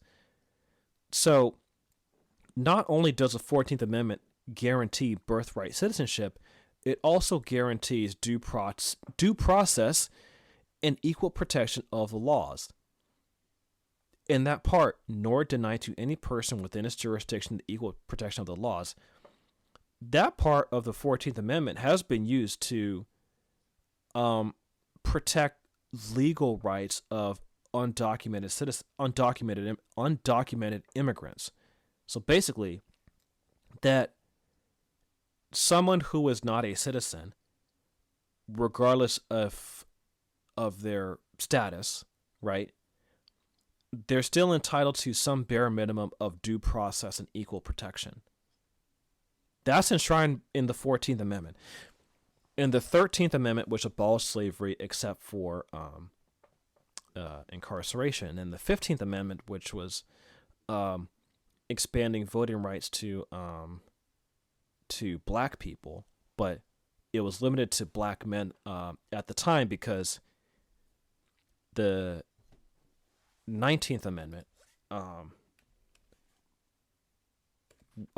which expanded voting rights to women. Basically, the 15th Amendment was prohibiting voting rights on the basis of race, and then the 19th Amendment prohibited the denial of the right to vote based on sex. So that was women's suffrage, right? That came in, that was ratified in 1920. So the 13th, 14th, and 15th Amendments, those are all ratified in the aftermath of the Civil War and the abolition of slavery. And there's this historian named Tad Stormer. He's really good. I like his YouTube channel. He characterizes the Civil War as a second American Revolution, which I think is the right way to look at it. That basically, you had to rethink democracy and rights after the Civil War with the abolition of slavery, because the first American Revolution, the Revolutionary War, 1776, democracy was only limited to white property owners. The Civil War abolished slavery, and that expanded rights. That not just for Black Americans, but for all Americans, really. The Civil War the abolition of the 14th Amendment. Well, really, let me go back. Let me go back. To piggyback off of my previous solo episode where I talked about Juneteenth, the recruitment of Black soldiers during the Civil War changed the tide of the war. Because before that, the Union Army was losing, and the Confederacy was getting a lot of victories. The recruitment of Black soldiers, particularly these are Black people who ran away from slavery, the recruitment of Black soldiers in the Union Army was pivotal, and that really helped the Union Army victory. So black people basically dying, fighting and dying during the Civil War led to the Union victory in the Civil War and the defeat of the Confederacy. And in the aftermath of the Civil War, we get the 13th, 14th, and 15th Amendments in the U.S. Constitution, which expanded freedoms not just for the newly freed Black people, but it established some rights that expanded freedoms for everyone in America. So basically, the Black American struggle in America made America better, arguably, particularly when it comes to some basic liberal, democratic, constitutional rights. The Black American struggle expanded freedoms in America.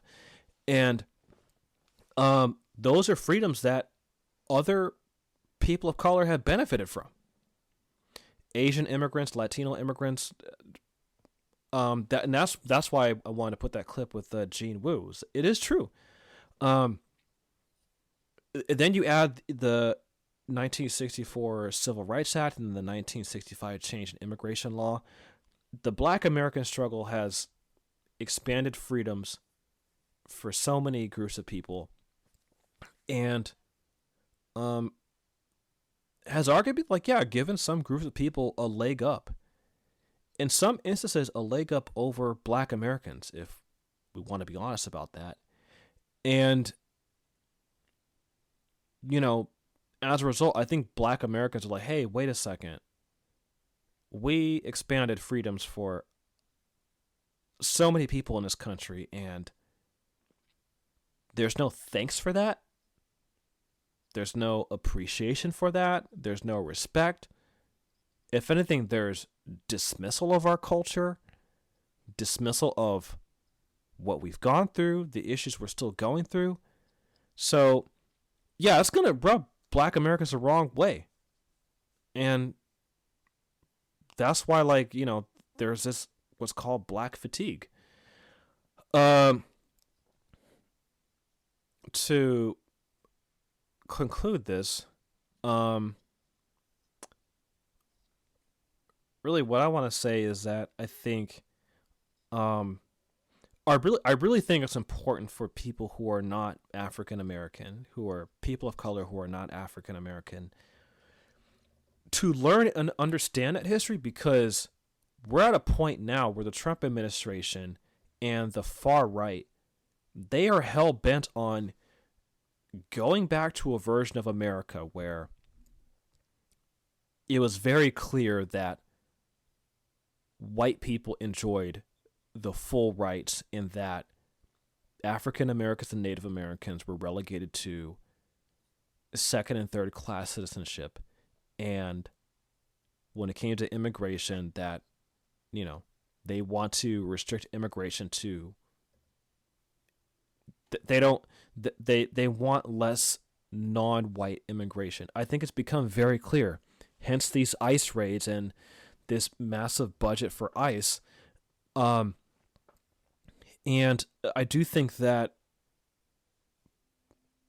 for non-white people who are not African American, I would say this: it is incumbent upon you and your community to understand that history, and the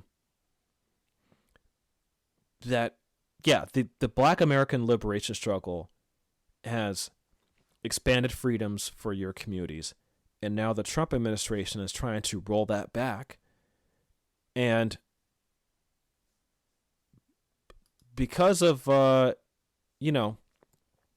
lack of respect and appreciation for the role that Black Americans have played in expanding freedoms for everyone, including non-African American communities, because there hasn't been that appreciation, Black Americans are like, all right, what? Okay, we're not going to show up like we used to, And that's the difficult work of coalition building. Yeah, I hate to say it, I don't want something like this to happen, but I do think it needs to be talked about. That, when Black Americans are needed, we're like, this is the moment where Black Americans are needed, but this fatigue exists for a fucking reason, and we have to address it. So I'm not one of those people who's like, fuck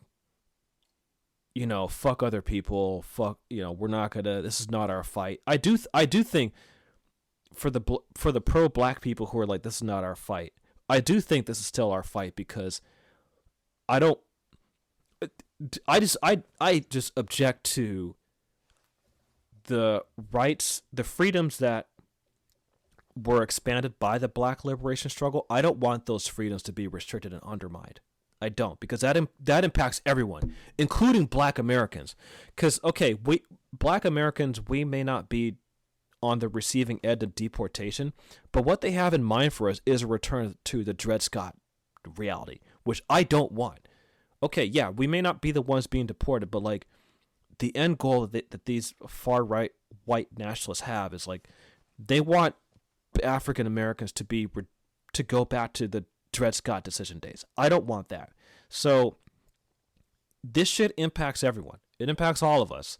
And I do think that, for the non-Black POC who are wondering why Black Americans are, fatigued and jaded. This is the fucking reason why. And I do think Latinos and Asians, they should do a better job of understanding and appreciating how much Black Americans, our political liberation struggle has made their lives somewhat easier. I'm not saying all Latinos and Asians are completely free and just chilling willy-nilly. No, those communities have a lot of bullshit and racism that they still experience prior to Trump, but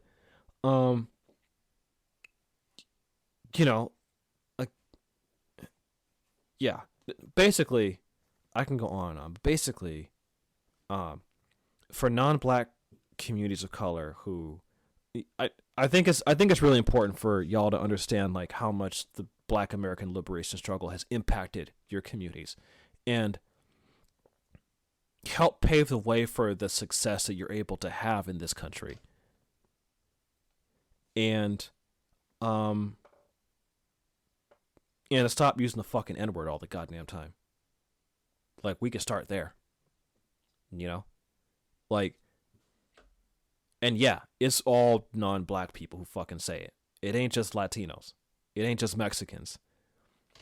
You know, it's Cubans, Puerto Ricans, non-black Puerto Ricans, non-black Cubans, non-black Latinos in general say the fucking N-word. Asians say it. Don't act like I'm dumb. Y'all know what the fuck I'm talking about. It's a bunch of Asians who fucking say the N-word.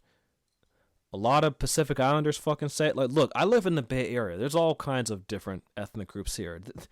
They all fucking say it. So we can at least start there. Stop saying the fucking N-word, and then also learn more about this history, because we're living through history.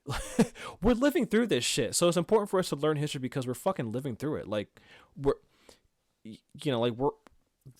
the rights that were fought for, like, they are being rolled back. And it is incumbent for us to learn that history so that we are much more prepared going forward of how to fight.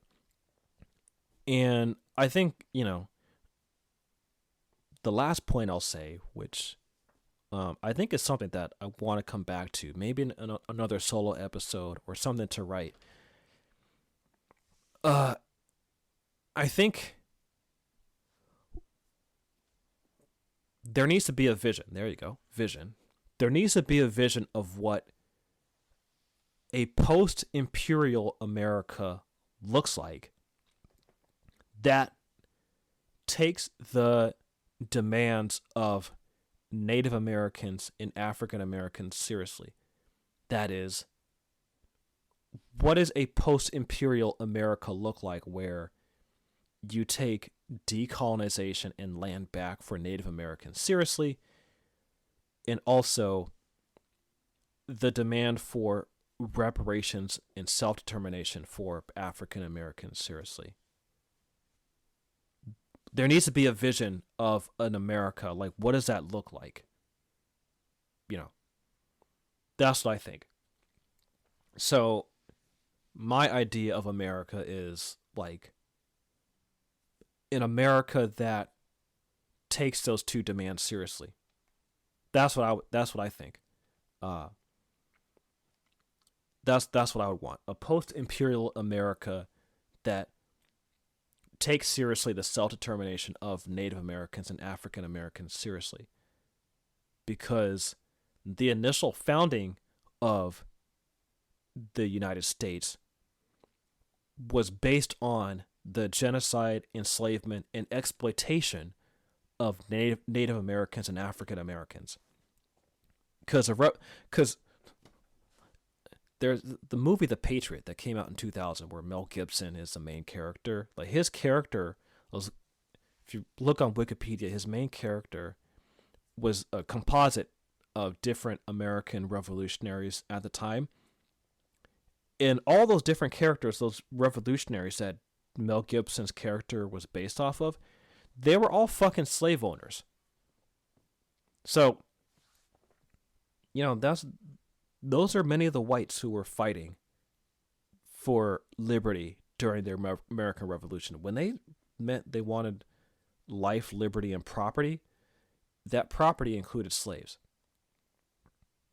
So there needs to be a vision of an America that incorporates self-determination, and that takes self-determination, reparations for African Americans and Native Americans seriously. That's the kind of vision we need. And if you are from those other communities of color who are not indigenous, who are not Native American in the United States, I mean Native American in the United States. If you're not Native American in the United States, and if you're not African American, like, that means like, you know, things are gonna like look different for you. That doesn't mean like you have to, go back, and leave America. Like, no, it's like your place in a post-imperial America would be different. If anything, I think arguably it might be better.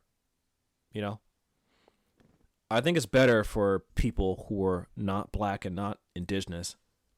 I would argue, like in America, where there's self-determination for African Americans and Native Americans, that America would be better, and that better America, like, it'd be better for you too. So, anyway, that's all I have to say. I'm gonna end this riff, but yeah, if you like this solo episode, I got a bunch more ideas, bunch more stuff to talk about. So if you like this episode, $5 a month, patreon.com/real Sankara Hours, get access to bonus content and all that shit. You keep independent black media alive. So anyway, that's all I have. Love you guys. Keep the faith. Stay dangerous. Yeah, peace out. Hey, what's up, everyone? Another addendum. This may be a thing where I record a solo episode and then something just comes to my mind or something pisses me off, and then I decide to make an addendum. So yeah, get used to this. But that's part of the vibe of Adam's riffs. I'm just riffing off the top of my head, and then like sometimes I'm like, oh shit, I want to do this. So anyway, so on Facebook, I don't follow this guy, but he comes up on my feed. He's a Professor Corey Robin. He's a leftist. He's a professor, I believe, at NYU. Let me double check. I just wanted to. Yeah, he's a journalist and a professor. He teaches at. Oh, sorry, he teaches at Brooklyn College, not NYU. My bad. Thank God I double checked. Yeah, he's a political science professor at Brooklyn College. So, anyway, on Facebook, one of his posts came on my feed because I have a lot of mutual friends with him, and some of them liked what he just posted, so I wanted to touch on that. It's something that honestly kind of pissed me off. Well, not pissed me off, but more just like it's definitely relevant to this episode because anyway, it was about Zoran Mamdani and the kind of fiasco with him putting African American on New York Times. So there's an episode I did with Peter where we touch on this, but I figure for this episode, this addendum would be worth it because, be worth fleshing out. Anyway, so the New York Times, with the help of some, I believe it was some white supremacist who, that was the source of the story. So that was part of the controversy. But the New York Times published this article like 2 weeks ago about how on Zoran Mamdani's application to Columbia University, he checked that he was African American in the race ethnicity box, and he also put Asian American. So he put that he was Asian and also black or African American. Keep in mind, he was like 18 when he did that. At the age of 33 right now, he doesn't self-identify as that.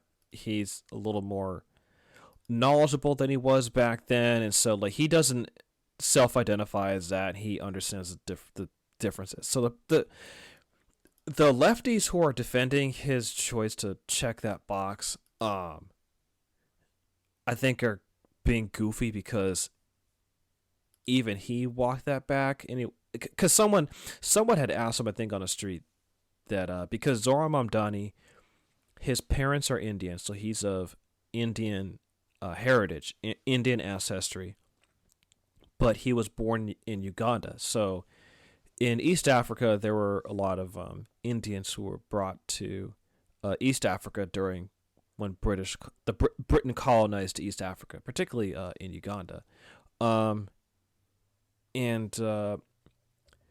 the British kind of used them as middlemen during the colonial era. So when Idi Amin came into power, that's why he kicked out the Indians. So anyway, but now here's the thing: Zohran Mamdani, his family moved to the U.S., specifically New York City, when he was 7 years old. So his formative years were not spent in Africa. They're spent. He was primarily raised in New York City, but he was born in Uganda. Then his family moved to South Africa briefly. Then they moved to New York City, which is where he was raised for the rest of his life, and hence why he's running to be mayor of New York City. And he is also a member of the New York State Assembly, representing district in the borough of Queens in New York City. So yeah, he checked the African American box because he was born in Uganda, so I think like he was kind of confused about what that meant for him. And as I explained in the episode I did with Peter, which that'll be released soon. I said in that episode that the episode's going to be released soon that I'm sure that him being born in Uganda and his family, like that, I'm sure that means something to him, right?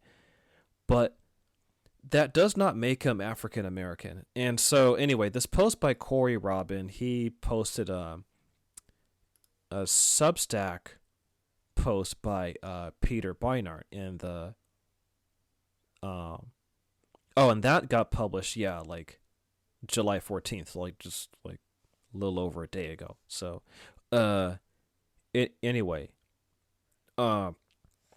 Peter Beinart, the subject of it says Zohran Mamdani didn't lie on his college application. So it's like, okay, what the fuck? Basically, I'm gonna summarize it, but basically what Peter Beinart is saying is that like his family, as Indians in Africa, the way they defined Africanness to themselves was being on the African continent and part of African society.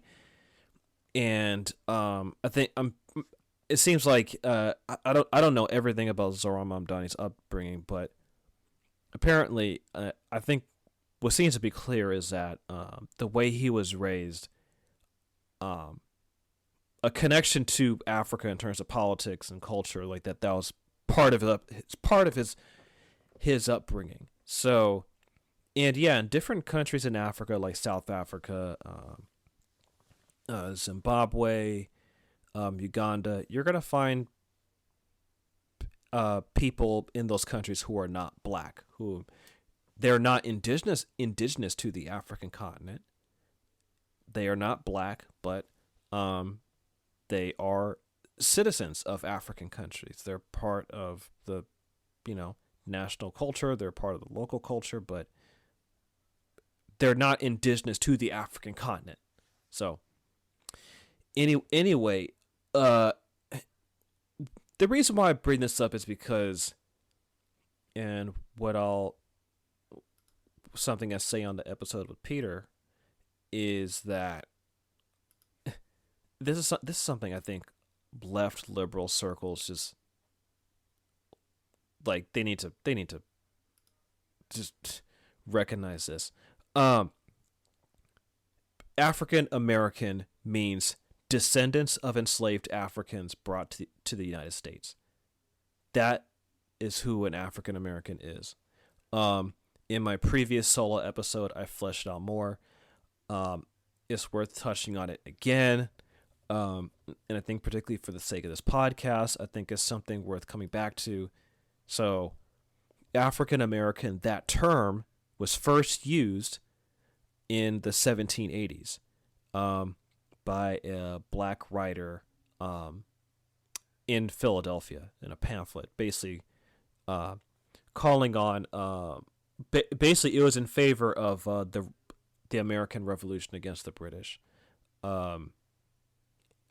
So that term that's where it comes from, because at the time, during the Revolutionary War, there were obviously the white Anglo-Saxon Protestant settlers. Then there were Native Americans and enslaved African people. And at that time, by the late 1700s, at the time of the American Revolution, there was already a community of enslaved African people and even free blacks. And black people in America had been there for, at that point, over 100 years. And already had like their own identity, technically. There was both the status and experience of being enslaved, but even enslaved Africans in the United States already had like their own way of life, their own culture on the plantation and elsewhere. And so African American identity really started technically, if we want to give like a start date or year, it'd be 1619, early 1600s, when the first Africans were brought. And then by the 1650s, you start seeing more enslaved Africans brought as slaves to North America. And it really, I think like the high point of, I think it's around like the early 1700s, around there is when like, it was like the peak of the number of slaves being brought to what's now the United States. So African American is a thing. It's an actual identity. It's an actual ethnic identity. So I say this all the time, like myself, on both sides of the family, I'm descendant of enslaved African people. Particularly on my mother's side, I know like my ancestors were enslaved in Virginia, my dad's side, Texas, right? So I myself am African American. Now, this is where the rub is, okay? Then some people are like, well, someone who's like an African immigrant, they'll try to say, oh, well, they're African American too. No, they're not. They're not African American. Zoran Mamdani is not African American. Nigerian immigrants are not African American. Kenyan immigrants are not African American. African Americans are the descendant of enslaved African people brought to the United States. And here's another thing. When it comes to ancestry, heritage, right? African Americans, at our lineage, we are a mix of dozens of African ethnic groups. And so who we are as a people, we're almost like a new ethnic group of Africans created in the diaspora outside of Africa. So we're a new type of African in that sense, for lack of a better term. Let's say someone coming from Nigeria or Ghana or Kenya, they already have direct continuity to one specific ethnic group, usually in one country. Now there are some Africans who say like, there are a lot of Africans of this generation who are like losing touch with their roots. But the thing is that they have direct continuity to a specific ethnic group. Like they're already like of a specific ethnic group. There are hundreds, thousands of ethnic groups throughout Africa and around like 54 countries, right? So someone who's Nigerian coming to the US, they can claim to be Nigerian American or Kenyan American. Or someone like Zoran Mamdani, if he wanted to self-identify as Ugandan American, he could technically say that. I mean, I personally wouldn't have an issue with it. But African American, that term, that's us. That's people like myself. African American, descendants of enslaved African people brought to the U.S. We are an ethnic group. Like I said in my last solo episode, I dig into it more in depth there. But like to kind of summarize it, ethnic groups have a common, have a shared ancestry, shared history, shared language or dialects, and shared custom culture. So we have all that. Our ancestry, again, we are an amalgamation of different African ethnic groups from Western and Central Africa. And also, I might even do a deep dive for another episode, is if you go on slavevoyages.org, I believe. Hold on, let me find the... if you go on slave voyages, hold on, let me find it. Oh yeah, slavevoyages.org. Yeah, you can go to like the transatlantic slave trade database.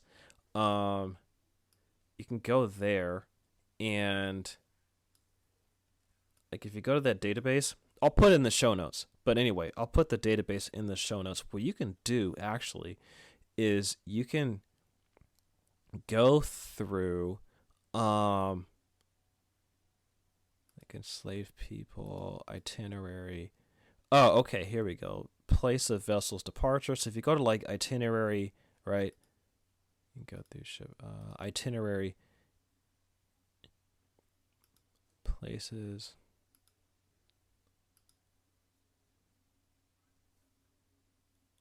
Hold on. I'm kind of going through this. Hold on. You can go through summary statistics.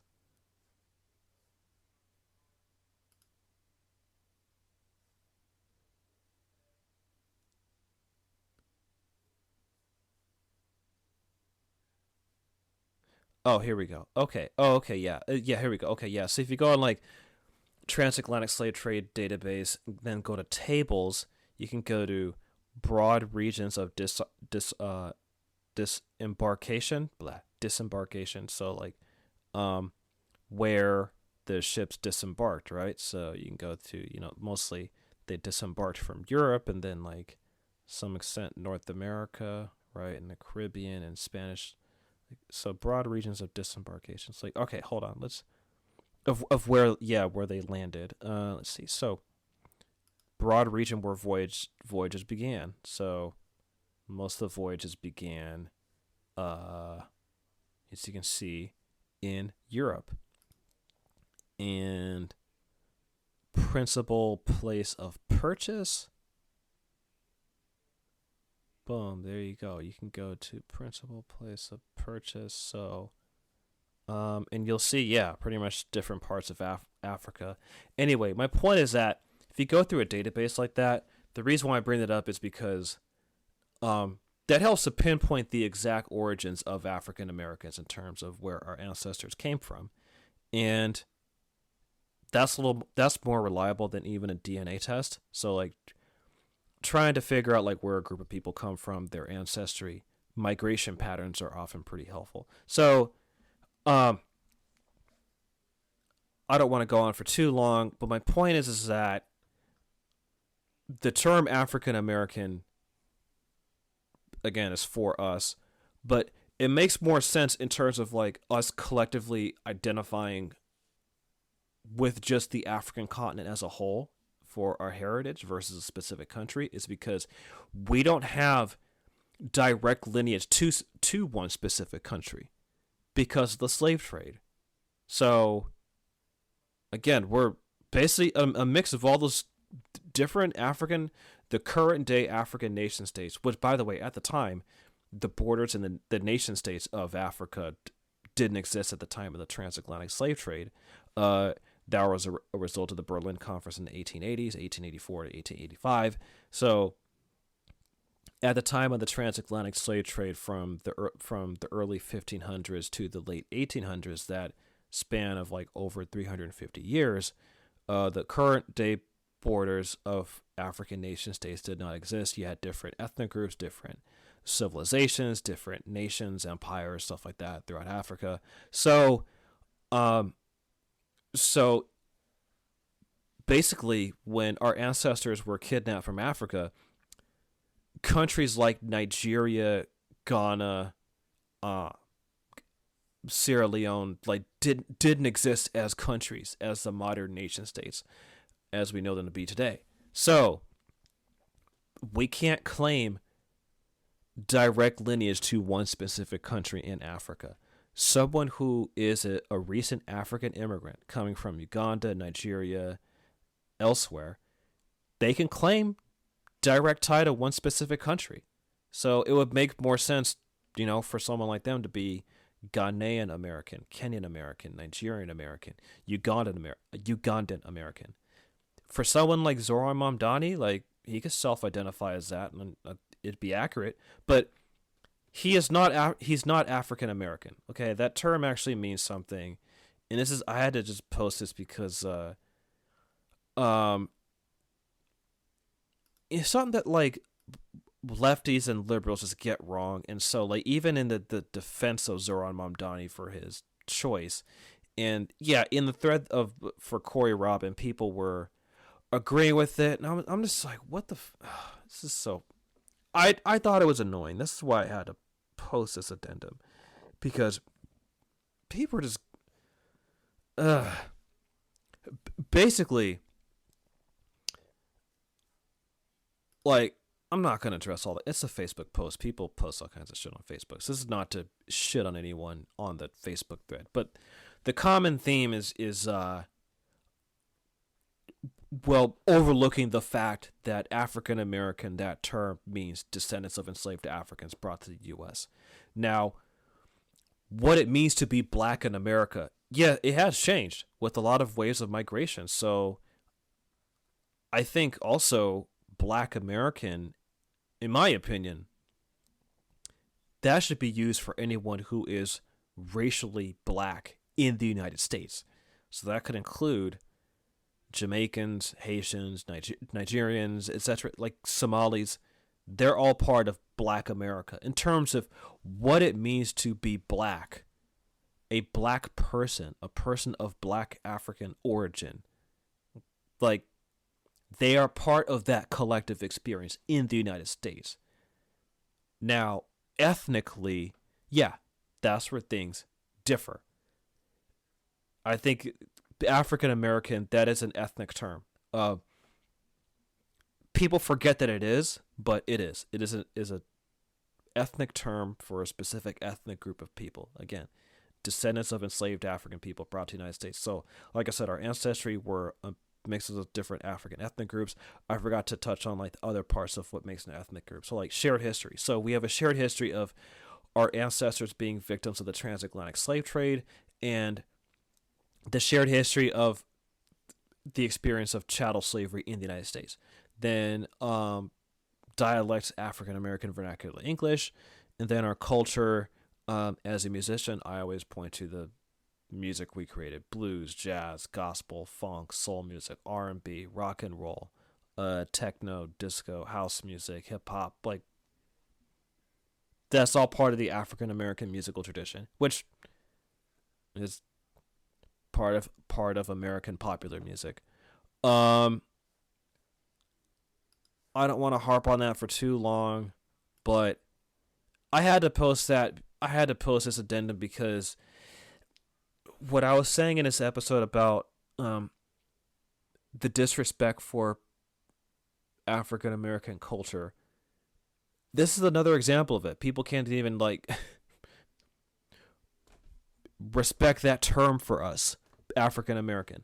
I know there are some African Americans who like they don't want to identify with that term because like we've been out of Africa for 400 years and blah blah blah blah. And I'm just like, I disagree with them because, look, that's our term. We're the OG African Americans. I don't see a need to get rid of it. Like I said, African immigrants, they have specific countries they can claim direct heritage to. So they can use that as part of their hyphenated identity if they choose to. But they're not African American. African American means something. And when it comes to gatekeeping African American culture, we could, at the very fucking least, like, gatekeep that term for us. You know? So, Black American, like I said, in my opinion, that includes any person of Black African origin in the United States. And yeah, even if they are not ethnically African American, like even if their ancestors were not enslaved in the United States, there is a very real shared experience of what it means to be Black in the United States. And that applies to all people of Black African descent in different parts of the African diaspora and the African continent itself. And also, one final note, because people are another thing people were saying is that, like, well, you know, he was born in Africa, so he's African. Well, here's the thing. The African Union also updated who they consider African, because they included as the sixth region the African diaspora, and they have a definition for the African diaspora. So let me bring that up. African diaspora, sixth region.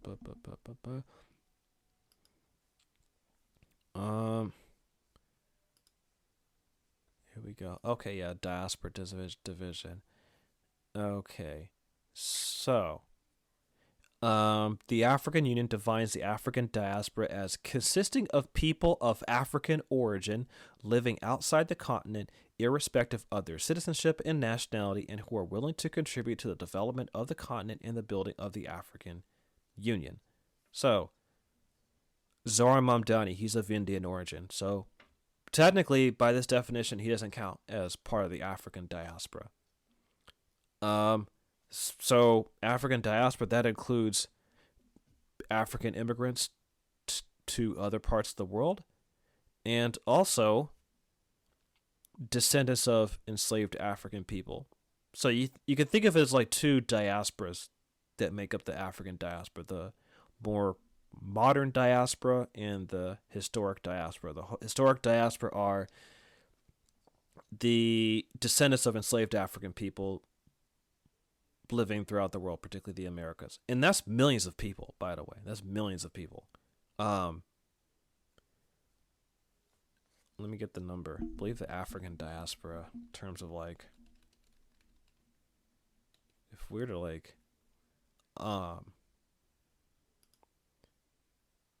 it's somewhere total of like, holy shit. Yeah, you're looking at millions. 20 million, 60 million, 70 million, 80 million. You know, if you think about it, like, it's like, we're looking at like probably over 100 million people of African origin living outside of Africa who are part of the African diaspora. We're probably looking at somewhere around like over 100 million. So, anyway, I thought that'd be interesting to share too. So anyway, Africanness, one could argue not just argue, but even point to that it technically includes the African diaspora, since the African Union considers the African diaspora to be its sixth region, because the African Union has like 6 regions. So North, South, East, West, Central, then the diaspora. So, he's not, Zora Mamdani's not of African origin. He's of Indian origin. Now, that doesn't take away his connection to Africa in terms of, like, you know, his family, etc., etc. I don't want to take that away from him, but Again, he's not African American, and even like looking at how the African Union defines the African diaspora, technically that wouldn't include him. You know, so and even like the African Union's diaspora division, you know, part of what they try to do, I mean, one can argue that they should do more, but you know, part of what the African the diaspora division of the African Union, part of what they try to do is reaching out to the diaspora of enslaved African people around the world. As far as I know, like I don't think that their mandate or their purview is to look out for Asian Africans like Zora Mamdani. I don't think that so anyway, oops, sorry. That's pretty much all I have to say on that. But yeah, I think the left, like, you know, to move forward, they have to like basically understand who the fuck we are as African Americans. And as African Americans, we need to be very clear about who the fuck we are and stand firmly in this is who we are and this is what our culture is. And from there, we can further define what our interests are. Anyway, that's it for this addendum. Peace out, y'all. Much love.